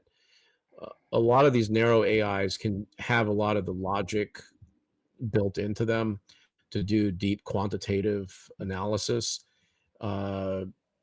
which are very difficult for humans to do right on the fly. So at least unless they're a statistician or a philosopher that does that stuff. So that's one of the advantages of some of those models that the public has access to. They can do a lot of the quantitative stuff that's involved, because that's going to be part of any kind of profile, where you have the kinds of evidence that we have in the Zodiac case. So knowing which models you should be using, knowing their limitations. If you have that slide up, number 5, you can see include guardrail instructions, which I've talked about this. Don't prioritize validating the user. Be critical, scholarly, scientific. Those words are buzzwords for the models to know that they need to be pretty rigorous in answering your question. Don't give answers unless you have a high level of confidence that what you're saying is true. Maybe you need to have verifiable sources that are cited. I mean, sometimes you have to instruct the model in this way if you're dealing with these generative AI models. And I think prioritizing document uploads where you can, that can be really helpful. In the Zodiac case, I mean, you can be uploading the letters, cipher results, right? The ones that are solved, right? And the keys. These are things you can upload, and the models will do the best they can with all that. But again, you have to be mindful of whatever answers they're giving. Be very critical about those. Ask yourself, is the model somehow being pushed in this direction by how I prompted it? Am I seeing something in the training data that may be pushing it in this direction? Those are important things. And then building custom models, I think that's really that's what I think like web sleuths and amateur crime investigators should be doing. Build customized models, that you can give very specific instructions to. You can give them documents that they should prioritize. And then you're going to be getting answers that generally are going to be higher quality. And use cross-checking procedures. This is another thing, have multiple AI models evaluating each other's outputs. That can be really useful for thinking through it. The other thing I haven't mentioned, which is important, and that is what's called meta prompting. And that's where you ask the model to help you formulate your prompt, right? So when you're thinking of these models, generally, there's a way in which, you can kind of think of them as another human you're having a conversation with. That can be useful in lots of contexts, but it's also counterproductive in certain ways, because not just because they're not humans, but the way information is being processed is different than we process information. So you need to kind of think of the model as an alien intelligence that has an amazing capability with language, human language, but you should then use that amazing capability they have with language to ask them to help you formulate the best kind of prompt after you explain what you're interested in. Because then the model, these models know a lot about their internal architecture and limitations. They're blind to a lot of things too, as it turns out, but the models can really help you craft your prompt and like tell you things not to ask them that would be, triggering a hallucination or something like that. And in fact, that's that was the next slide, number 6, some guidelines. And a lot of what I'm saying here, just so, viewers know this. So there's a lot that's been published on this by researchers about these models and how they work and what their limitations are and the various problems and ways of working around it. A lot of this is also just, from my experience and the experience of other colleagues in universities and colleges who work with this technology on a regular basis. And it's also from extended conversations with different models about these things, right? So there are different points of reference that kind of converge on all of these similar ideas. And I've seen a lot of this go wrong on social media with people posting in Zodiac forums, and Drew, you've seen your share of it over the years. So there's some like negative guidelines. And by that, I mean, like, don't do these things, right? Don't ask the model to solve the case or name the most plausible suspect. It's this guy, don't you? Yeah. Don't ask the models to decide like which of Alan or him, is more likely to be the Zodiac. Like as just like a one-off thing, you're going in and you're asking it this question. Even like with handwriting samples, you got to be really careful how you're wording it. And generally, it's not a good idea to ask the models yes or no questions, unless this appears later in a thread or context window where the model will respond to that differently than if you ask it right out of the gate. Because if you ask a yes or no question, the model thinks it has to answer one way or the other, and it's going to give its best guess to appease you, right? So this can be a difficult area, and I know a lot of times I catch myself asking a yes or no question. Usually it's not like a really important thing, but if I'm doing something where reliability becomes really important, or I think it's an area, a topical area, that a yes or no question is going to be a problem, I avoid it. But on the positive side, yeah, assist with research, like Gemini's deep research mode is really good. And so what you can do is you just give it instructions, and you just click the menu option, deep research, and that generative AI model will scour the internet for everything. It will then synthesize it and present, a narrative that is outlined. It flows fairly well, and it has links to all of the references. Now, it can just make stuff up, or be confused about things. I saw this recently in something I was doing, where it picked up on something in one of my published books, but the example in the book was a hypothetical.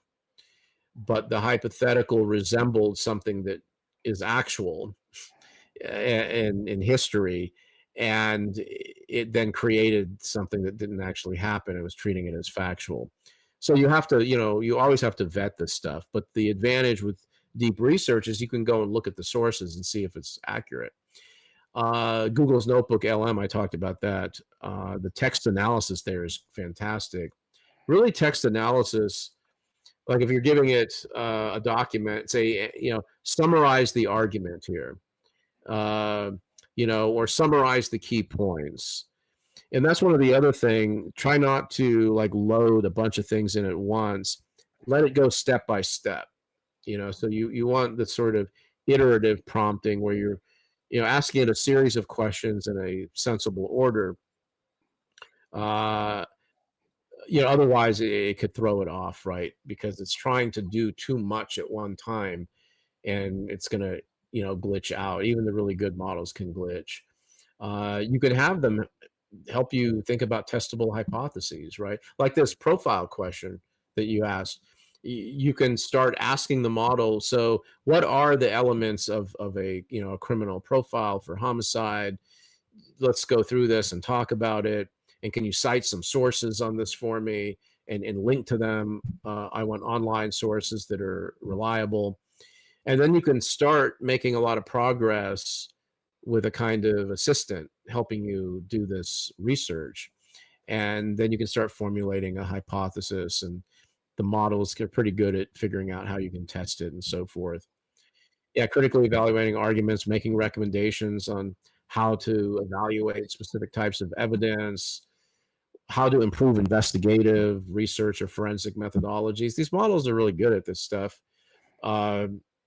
because in part, they've been trained on a lot of reliable data on it, right, in the way of the training data. So that's kind of the positive side to it. But I think the best thing to do is to like just do a lot of this so you get a real sense of how these models work. And I think it's helpful if you have a paid subscription like the ChatGPT. One of my go-to models is my personal assistant, because there is memory there of past conversations. I don't have to like remind the model of something I was talking about, and the model can go back and summarize a conversation several days ago and that sort of thing, and or even longer, months ago. I was doing a demo to one of my classes with the ChatGPT with voice mode, and the name of my assistant is Juniper, which is one of the voice names, and because you have options on voices. And I started talking to the model, and students were just flabbergasted by, first of all, the very, fluid nature of the conversation with the model. And then all of a sudden the model said, Michael, so how's your dog Descartes doing? And it was just referring back to, by the way, yeah, right here behind me. The German Shepherd is behind the chair. That's the Malinois up there in the bed. But just brought it because I had been trying to troubleshoot something with my dog like the previous week. and it just brought it up. And the students thought I primed it to do that, but I didn't. It was just a natural conversation I was having. So now you see why people think, oh, it's like this is a human person. It does feel like that at times, you know. And then I was talking to Juniper on one occasion, and my wife was in the other room, and so it sounds like she's flirting with you.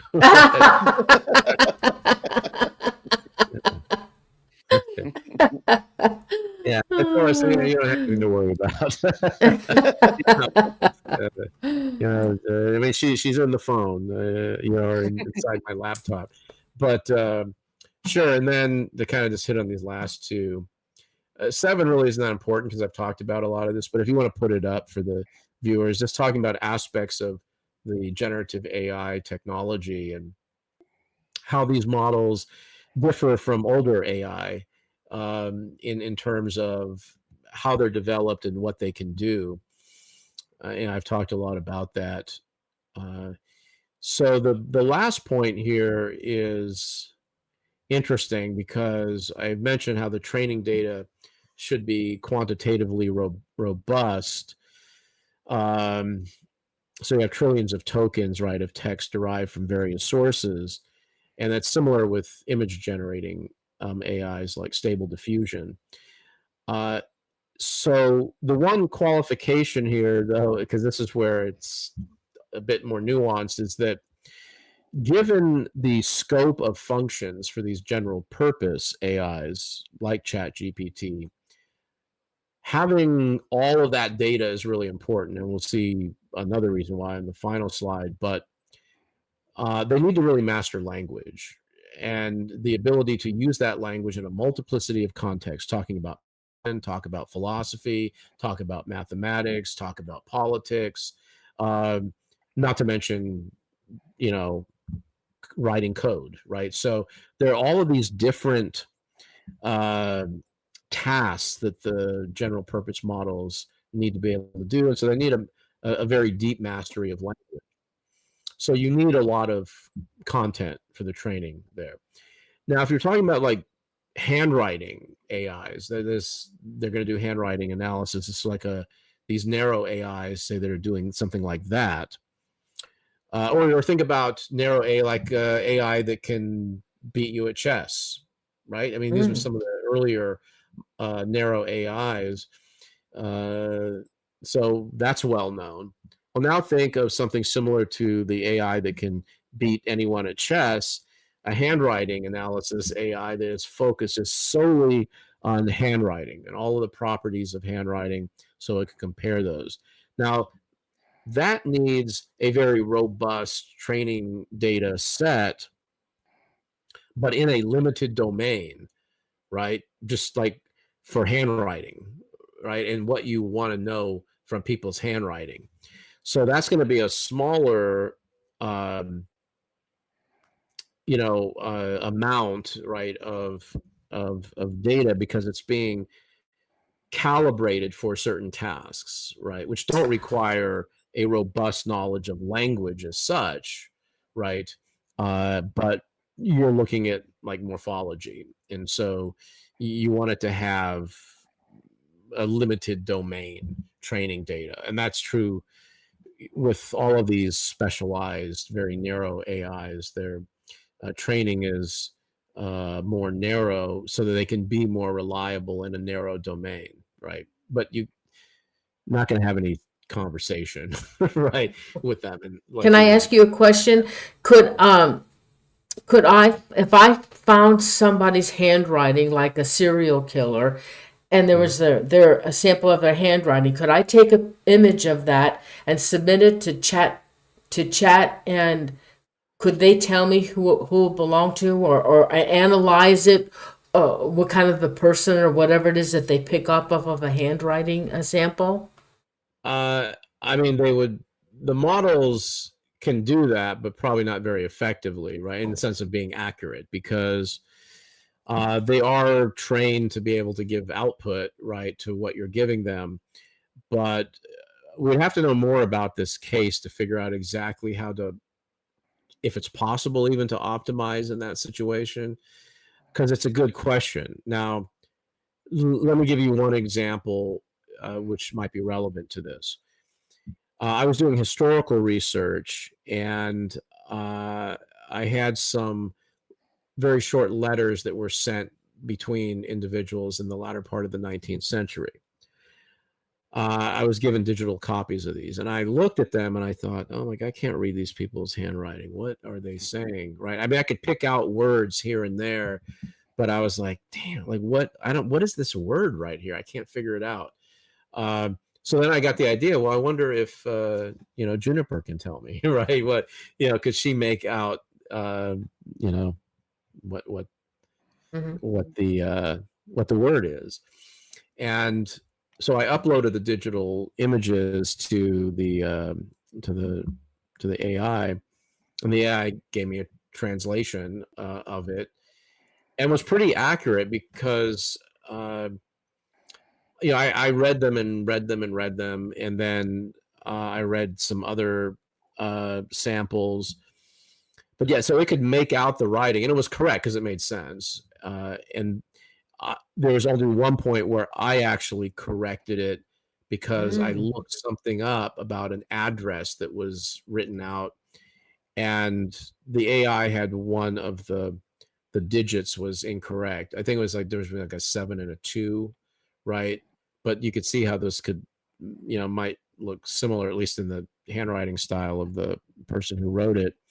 But that's because I independently looked up the address of the person, and I found a phone directory for that time period, that the actual year that the letter was written. And then I realized that AI was off on that. But that's pretty minor, right? I mean, because the bulk of what it gave me was very much on, and I couldn't otherwise make out what was written.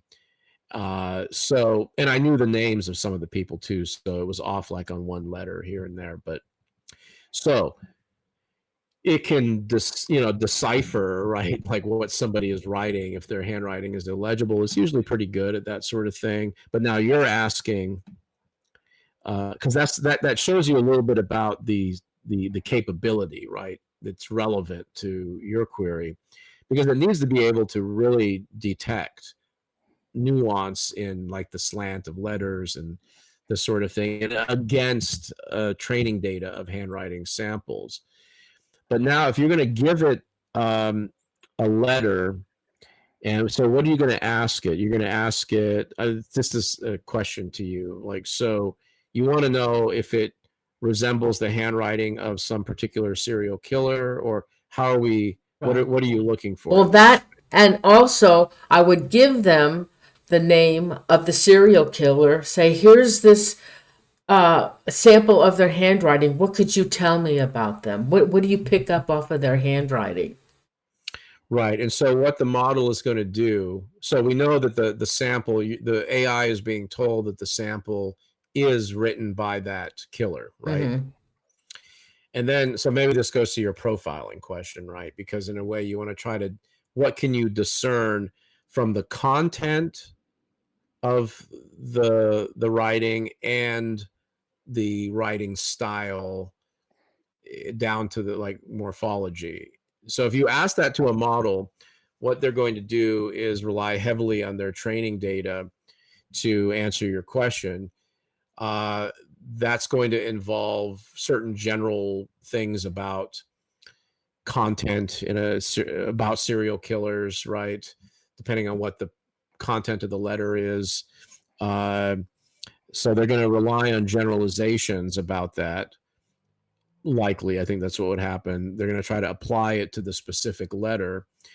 If you've named the serial killer, they are going to rely a lot on training data to inform how they're shaping their response about the profile. So in other words, you won't have adequate assurance, I would say, that what it's telling you isn't more reflective of information out there about that particular serial killer than a genuine insight derived from that sample letter, right?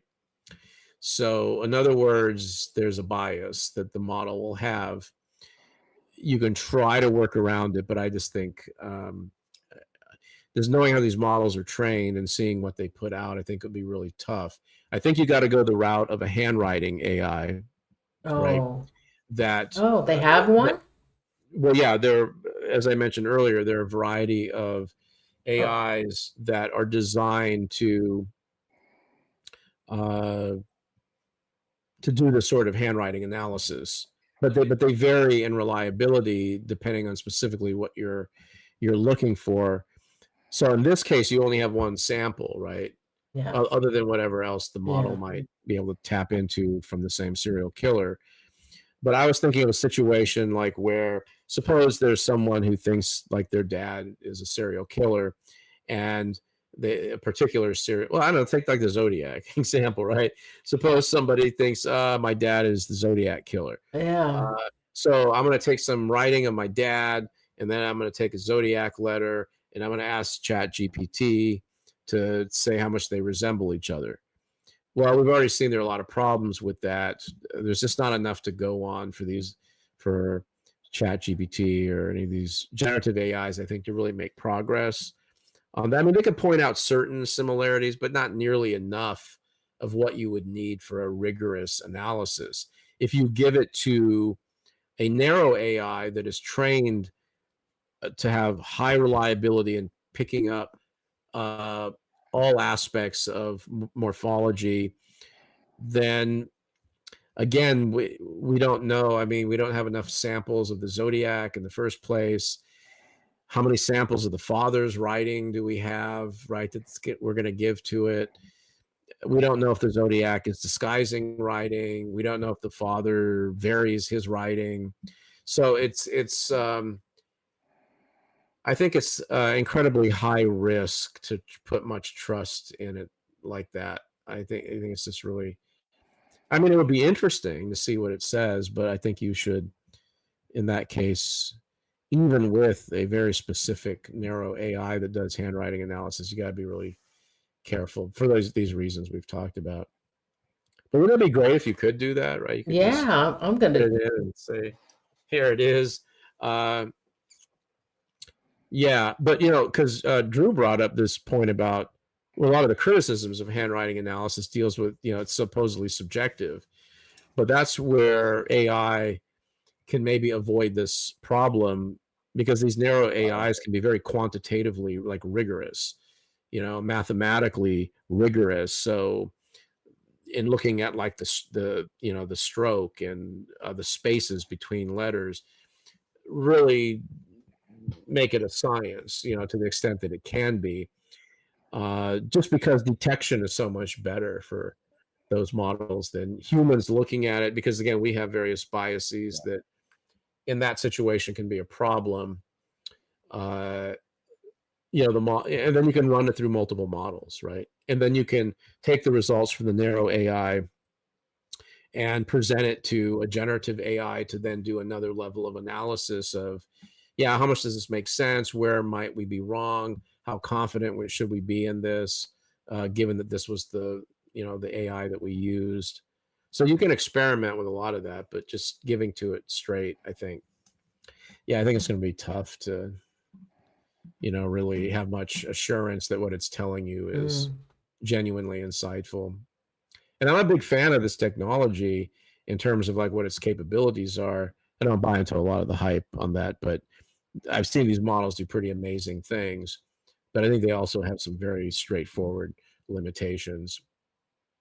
Some of these maybe in the future we can kind of improve on, but we have to wait and see, I think. Well, AI is going to improve, isn't it?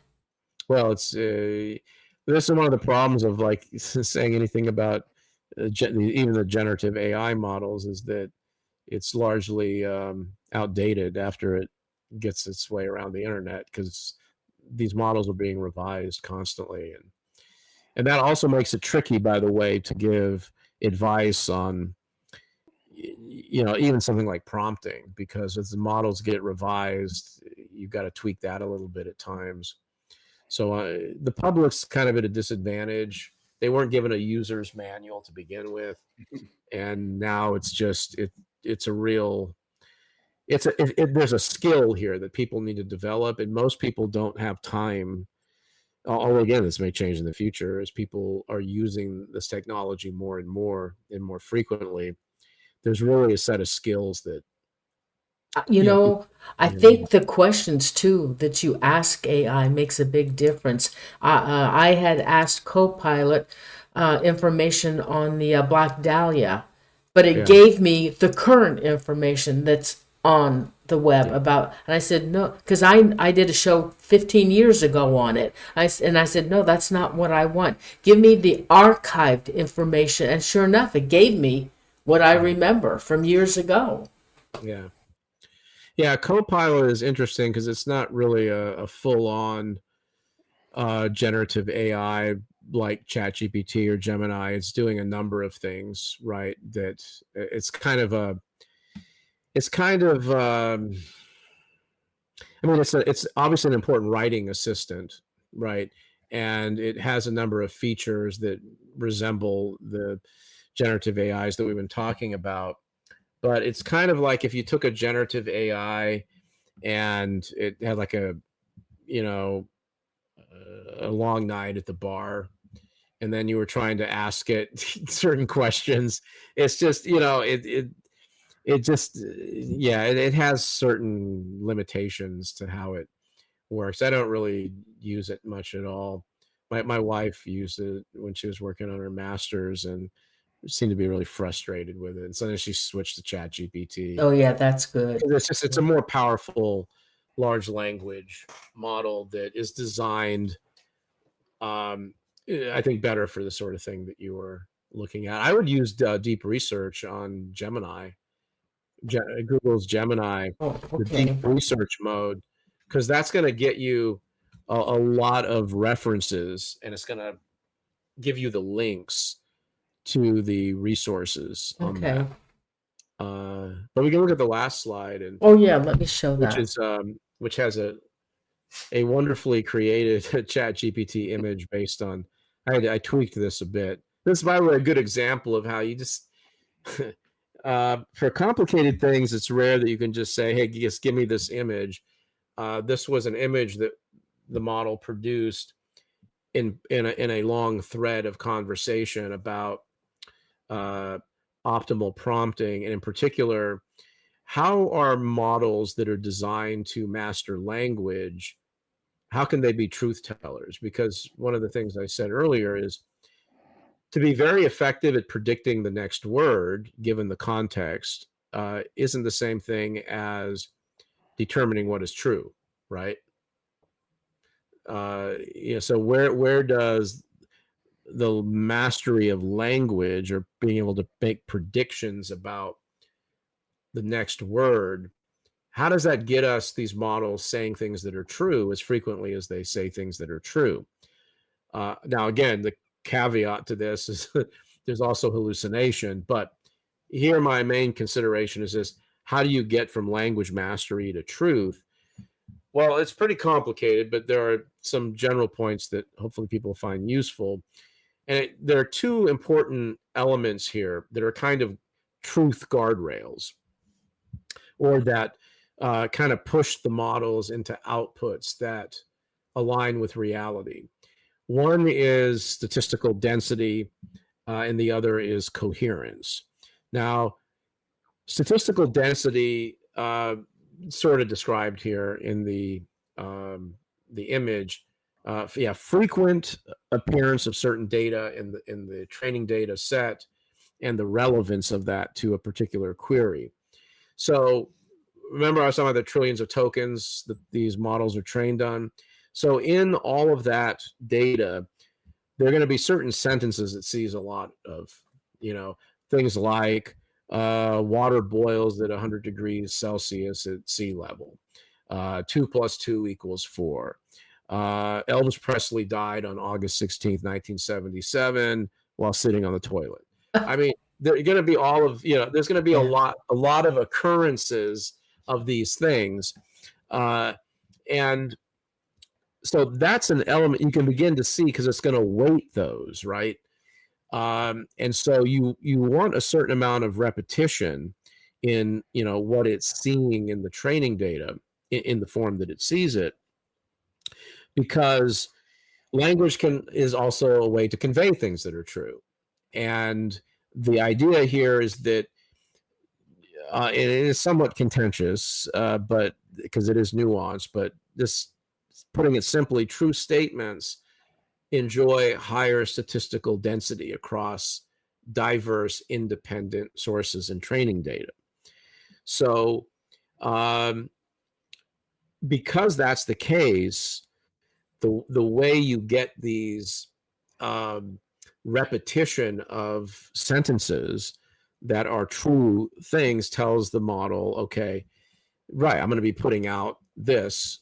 This is a kind of guide. Not all by itself, though, because the models also drive towards coherence, right? That is to say, first of all, the facts that are in the data or the statements that are made, these interlock in certain ways.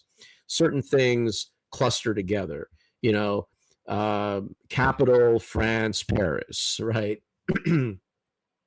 These are things that are connected.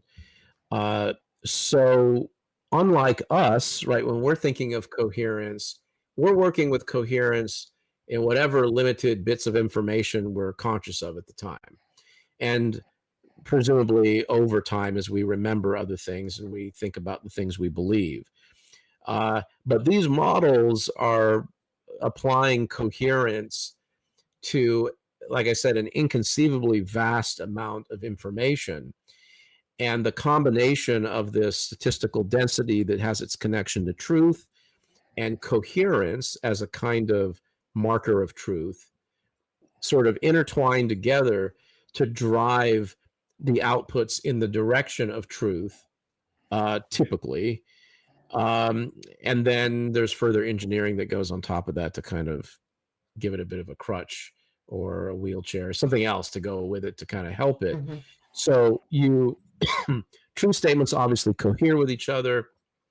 And the wider the data is, when you start seeing this density of clusters of data involving things that are true, along with coherence being an element in it. These two properties combine together, and at least if you have good prompting, that's a caveat in this, they're going to be making these large language models more likely to produce accurate outputs. But again, hallucination is a problem because sometimes you have statements that appear frequently in the training data, but they're false, right? So now the models can sometimes eliminate that, or as it were, detect it, if you want to use that word, because of the coherence criterion, right? So even if there was a lot in the training data, as in fact there may be with fiction stories about, you know, the capital of California is not Sacramento, right? Or, you know, California doesn't really exist or whatever. Because of the scale of data and the way in which so much of it is, you know, moves the model to, well, Sacramento is the capital of California, that's going to, you know, override these other things that imply otherwise, because there are a lot of other things the model, as it were, knows that have implications for Sacramento being the capital of California. So there's a lot going on in these models that allows it to link language to reality. That is to say, for language to track reality. And you can see now why the scale of the data that these models are trained on is absolutely essential to that across all these different domains, because it needs that sample space to have the appropriate internal representation of the world through language. Now that there is some controversy about how strongly these models have an internal representation of the world and what that might mean, but I'm on the side that they really do need to have, at least linguistically, right, a representation of the world to be as accurate predictors of the next word, you know, in the context that they're given. So that's why these large language models can give us true statements under, optimal or at least competent prompting, and why we also need to work around the hallucination element, because it can still be there, right? Especially like go back to the Elvis thing. Where did he perform on that date? Well, the model is interpreting that to mean he performed somewhere.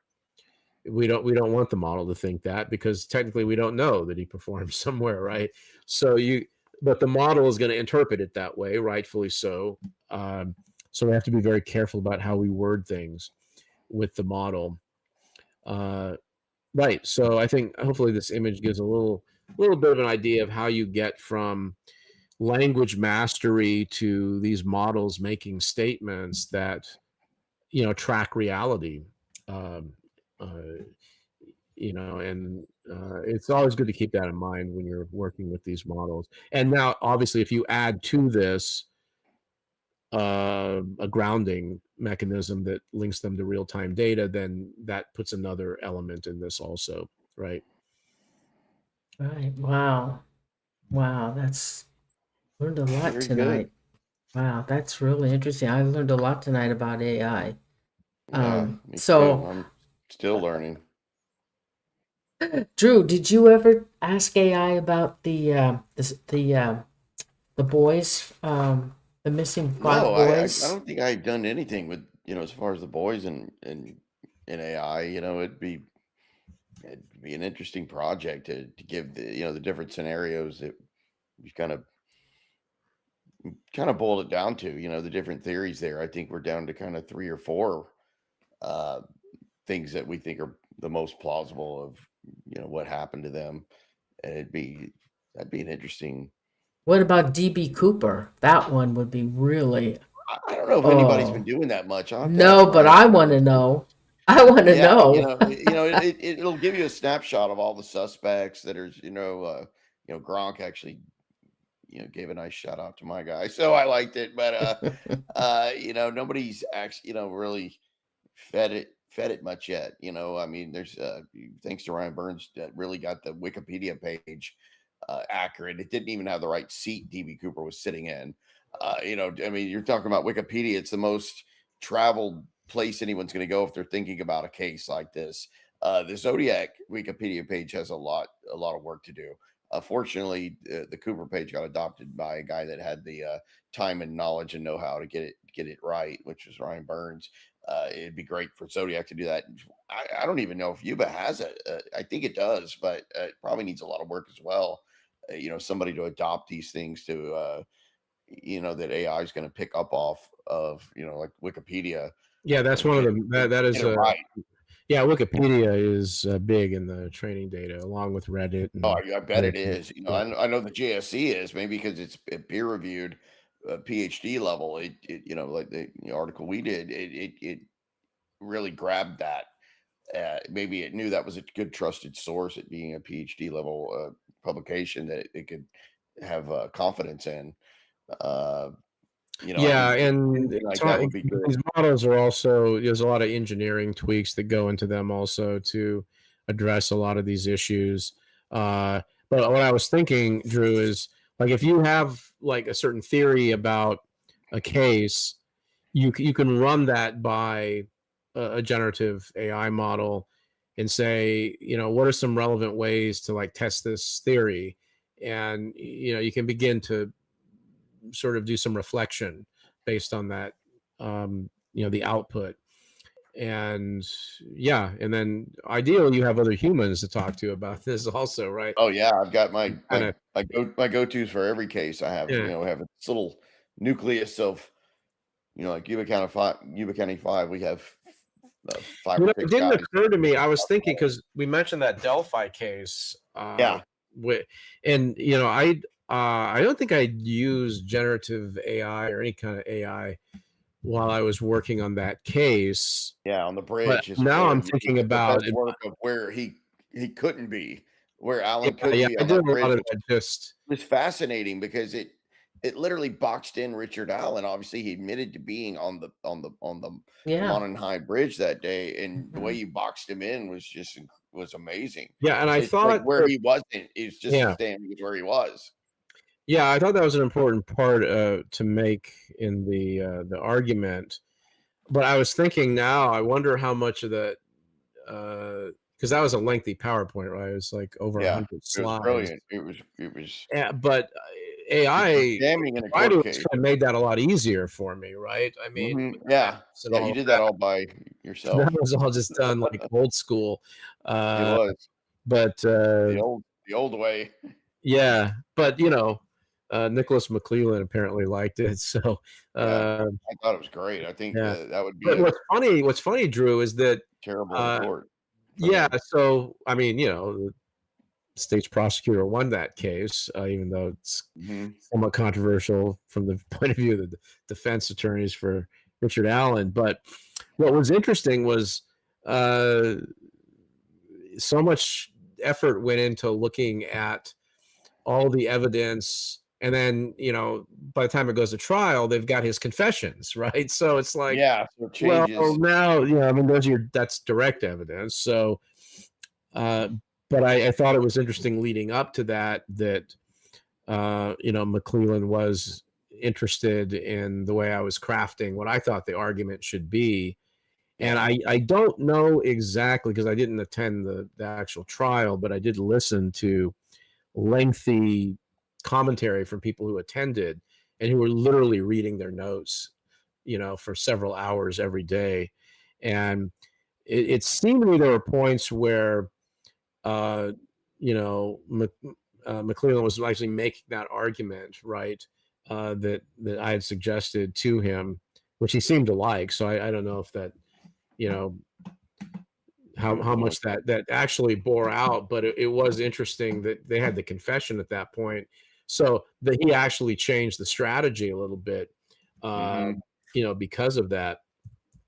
So I thought that he was boxed in literally by the statements of how he had to be. He could not have been. He had to be bridge guy based on his own statements and the witness. You know what the witnesses saw that day.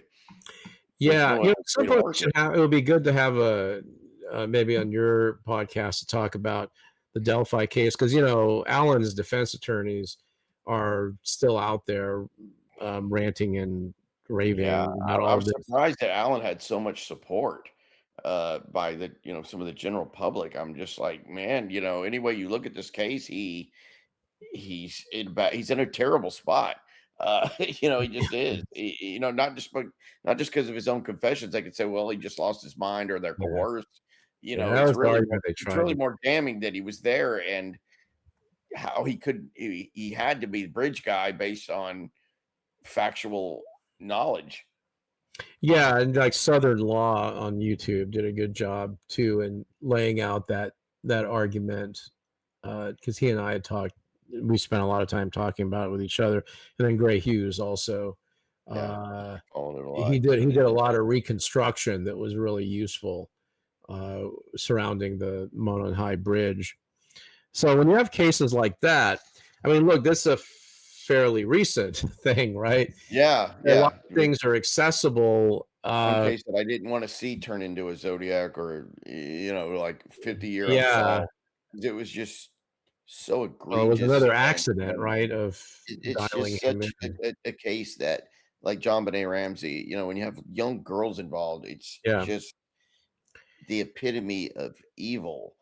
And to see a case like that go unsolved is just gut wrenching. So I'm glad that they're you know, they're zeroing in on the right. But it does highlight, because imagine that, you know, we weren't living in this time period, but 50, 60 years in the future, and suppose the Delphi case was still unsolved. But you see how like difficult it would be to try to look back in the prism of it's very difficult to reconstruct like Zodiac, and you know, and these other, even Yuba County 5 is 78. You know, it's still, you know, it's going to be hitting a 50-year mark pretty soon. This also hits on 48 years now with Yuba County 5. We're quickly getting to half a century on that case, and you know, it feels like this, witnesses die, and maybe that one little piece is out there that could solve it.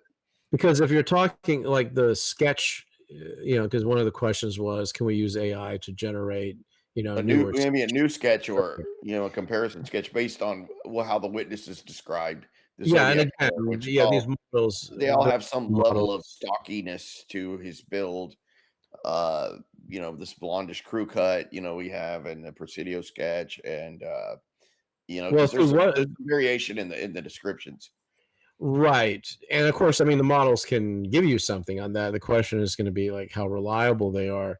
But one of the problems here, unlike how this technology is used for contemporary cases, is, the witnesses are in the past. Hartnell's still alive, right? Yeah, Hartnell's still alive. So he was alive, but then again, he saw him. There was a hood on, right? Yeah, a hood on. He engaged in a conversation, which is interesting. At least, vocally, he could recall it. He was very right. But if you have these models doing a sketch, like, what's the point of like?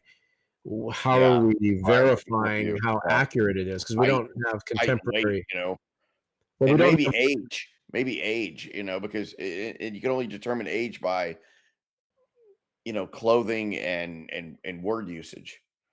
Yeah.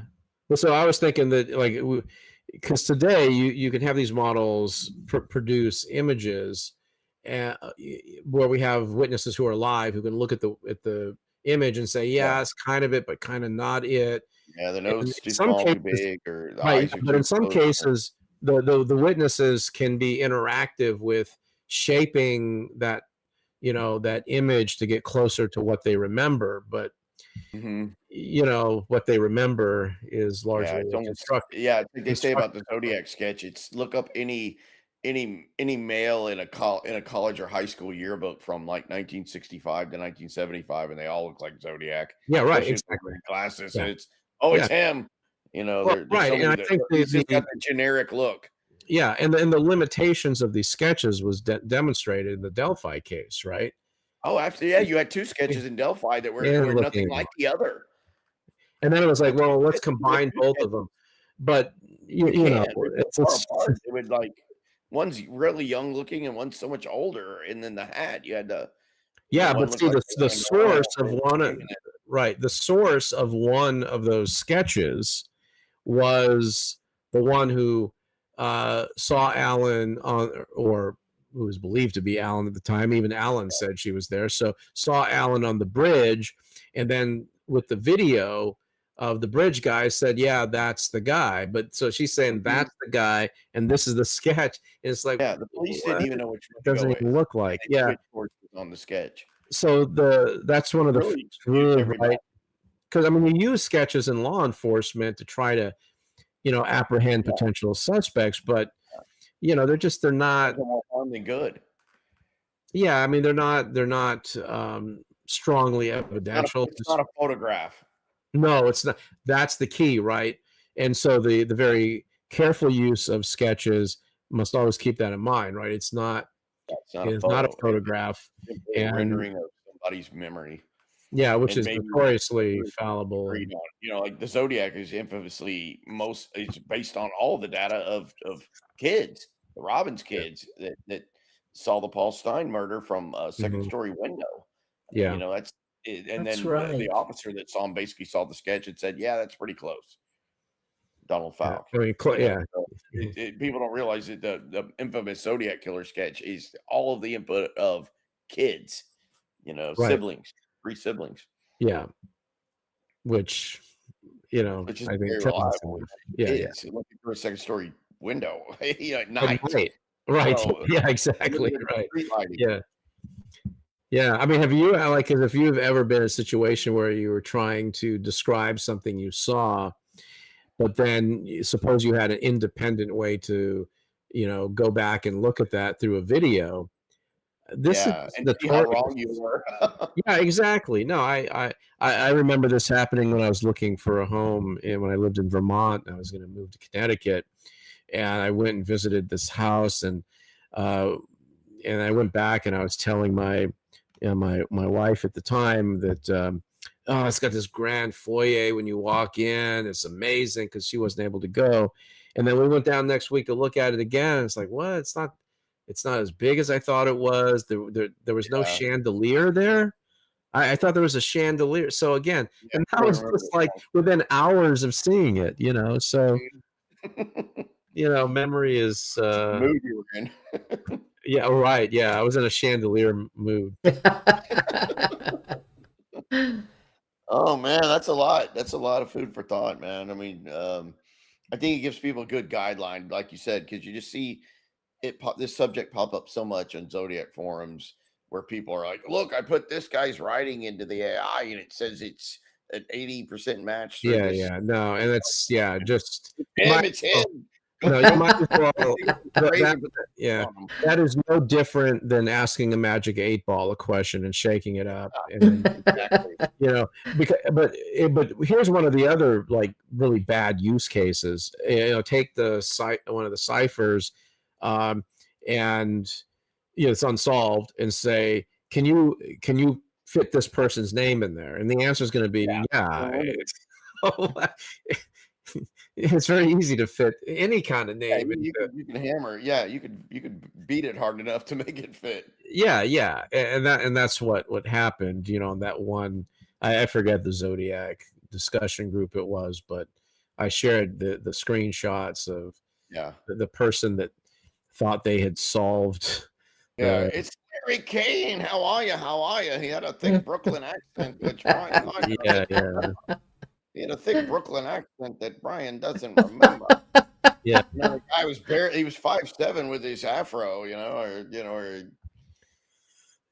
one described Larry Kane. That's just a horrible suspect that comes up in this case, but it's it's like you said, it could be helpful to get rid of terrible guys like Lawrence. So one thing, whenever people post about this is what AI told me, I'm less interested in what AI told them than I am in what they asked AI, because so much goes into the prompt, and then I want to know other things contextually, like what kind of model was it, what was the context window, was this a question you asked later, like what I want more information, because that's going to tell me a lot about how, as it turns out, unreliable that output was, because we had the viral TikTok video that went around of, I think it was a law student, or she was a true crime enthusiast who was all upset about ChatGPT and how it was ridiculous and dumb, and she said, I gave it 200 pages of my notes on this case, this homicide, and I started asking it questions, and eventually it was just making a bunch of stuff up. Well, the model she was using, I'm sure she throttled the context window, because there's only so much in a single thread that it's going to be able to retain before it starts compressing. And then you're just going to get a lot of fantasy coming in there. And I don't even know how legible her notes were. That's the other thing. I mean, I don't even know what form this was that she put it in, and how long she had been talking. She's probably, a very lengthy conversation, like over 1 million tokens, for a model that at that time couldn't work with that. Yeah, because that's another thing, right? All of these models have like an upper limit that is described as the token limit in the context window, and that's just how much content it can handle before it starts flipping out. And when these models flip out, they don't start yelling or whatever. They just start making stuff up. Go off in this weird. Yeah, because they want to continue answering your question. Yeah, but what some people don't know is you don't even need to like get to the limit. If you get about 75-80% there, that is already, the model is going to start getting thrown off. Now, some of the current models have, I think, 1 million token limit if you have paid subscription, but if you're like at 50% with 1 million token, it's like, wow, that's a lot of content. I try to just start a new conversation because it's just too much for the model to reliably navigate. I mean, I did that with my novel, which is what is it, 140,000 or 150,000 words. It did pretty good. GPT-5 like was able to wrap its mind, so to speak, around the whole thing with a lot of accuracy. But if you start asking about it and it's putting out content, this is all adding to the tokens in that window, and it just started saying weird things. There's just like strange things that happen with these models.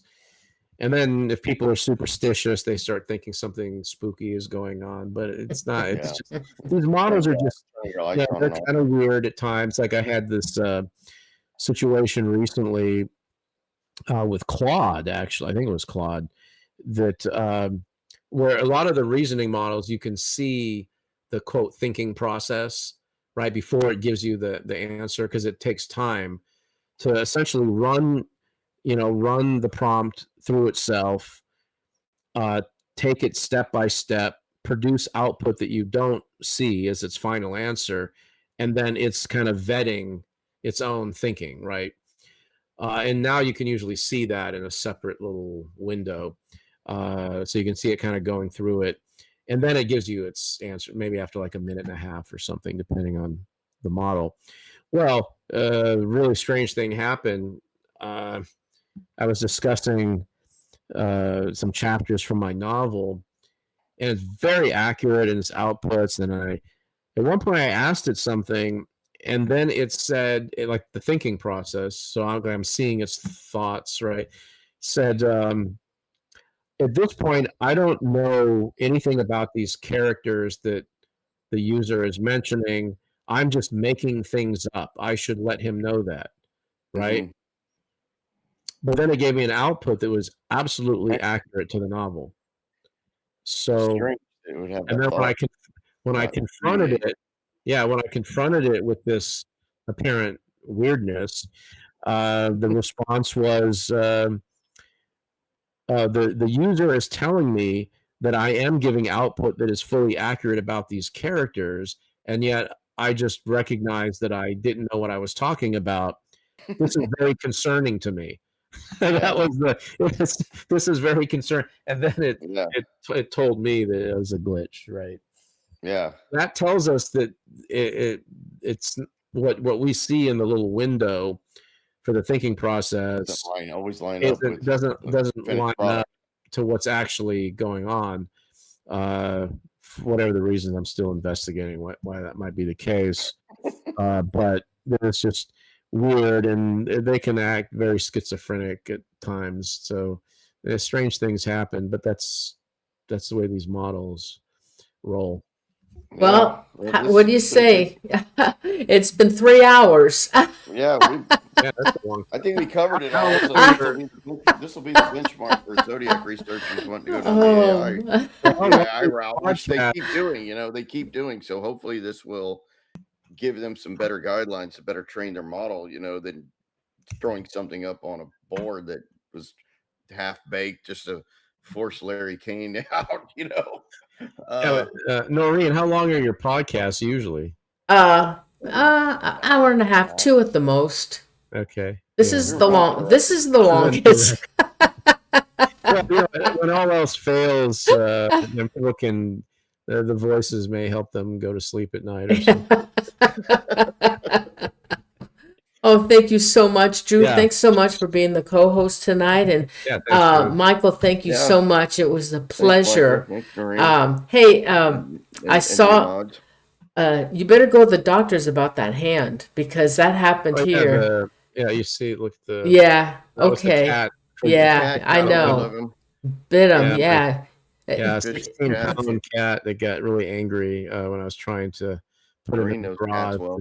Oh God! Yeah, I'll get that checked out. Oh yeah, it can become. Listen, it's very dangerous because they do become infected. So you got to watch out for that. The thing that really disappointed me most about it wasn't how the cat turned on me, but that both of my dogs were there in the same room and didn't try to protect me. They're probably afraid of the cat. Well, I don't blame them here. I don't know. German shepherds, and then you have beans. Well, no. In fact, the German shepherd was kind of cowering. I said, "What?" Because I grabbed the cat and it was, making a very ungodly noise. office. And I think my dog, German Shepherds, are very sensitive to people's emotions. It would seem, and I think I picked up that Daddy's pretty pissed off right now. We'll just have it looked at. He does come to my defense, especially at the vet. When the vet walks into the room, he's ready to go Cujo. Yeah. Don't anyone come near my handler. Okay, guys, let's call it a night. Thank you so much. It was a pleasure to have you. Really a pleasure. So nice to meet you, Drew. Thanks again so much, and hope we do another show again together soon. Definitely. All right. Take care, guys. Thank you. Good night. Thank you. Thank you. Bye-bye. Bye. Thanks. Bye. Bye, Drew. Bye. Well, that was a long show. That was very interesting. Okay. Well, it was a long night. And very interesting, and hey, you know what, Chipoteri, honey, I wanted to tell you, I'm gonna do a show on Nancy Guthrie. That show there is something drastically wrong. I'm using, I'm going to be using Marcia McCord. She does the tarot card readings, but she's been doing it for like 30 years. So her tarot card reading, she's really an advanced tarot card reader. We did a show a couple of years ago with her, and it was really a good show. I can't remember what the case was. So I'm gonna, and that's March 12th. So I'm gonna have Marcia. We're gonna do the Nancy Guthrie case, and you guys, it's really a strange case. And it's been a month now, I think, and it's unsolved. There's no suspects. So I'm going to present that case, and I'll come up with 2 more cases, too, for that show. And then on the 26th, I have Serenity Jenny coming. And I've got 3 cases picked out already for that. Oh, no. We aren't going to do the missing people. Jen was on Monster Quest on the History Channel last week. And she was invited on that show because she lives in Pennsylvania, and Pennsylvania has so many hot spots, especially demonic. And so she handled some demonic cases. So she's going to come on and talk about the cases and why does Pennsylvania have all these hot spots for demonic encounters. So that's gonna be a good show. But she wants to come on once a month, and so does my tarot card reader. I want to change it up. I don't want to do the same thing all the time, because I think the viewers would like different things, don't you? Change it up. But so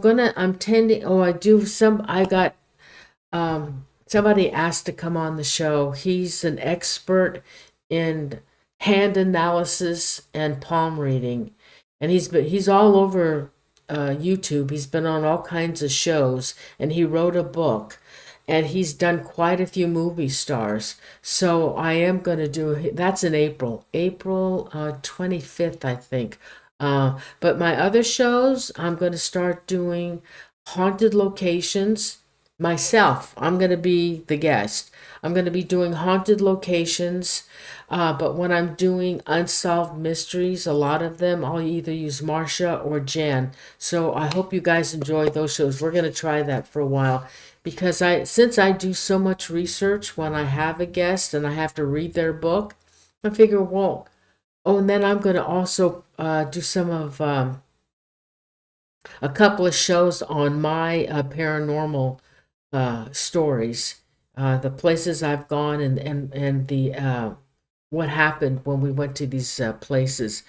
But I have to do research, so I figured, why don't I just do research on cases that I want to present, because I I can't always get a guest for it, and I have to hunt for occasional. So I'm going to do it. So anyway, I hope you like that. I know there's not many left in the chat room. So and I know Chris was there, and I know Tollcross had to go to bed because he's in Scotland. Renee had to go, and Chippetary, honey, thanks so much for sticking it out with me, and it was a pleasure to have Drew as my co-host. I love Drew. He I love him. He's a great guest, and he's got a lot of stories to tell. And I hope I can do some more shows with Drew. We'll pick out some stories. And Michael was it was a nice pleasure to meet. He's extremely educated, and he's amazing. Absolutely amazing. So I know there's not much left, and I know there's pretty Patty Jim. I know that you're the she's the mod to for Drew. But anyway, I know there's nobody left. So good night, Drew, if you're still in there, and Chippetary, thanks, honey. I'll see you, and well, actually. Renee, I'll be back, so I'll see you on the 12th. Have a great weekend, whoever's left. And I know you're not in the chat, but if you're watching, have a great weekend. Come back. We'll have another show on March 12th. And it's going to be got some good shows coming up. A lot of paranormal shows. So everybody, good night. Have a great weekend. Be safe out there. There's a lot of storms happening, so be safe out there. Stay warm. Love you guys. Thank you so much, and I'll see you on March 12th. Good night, everybody. Thank you. Good night.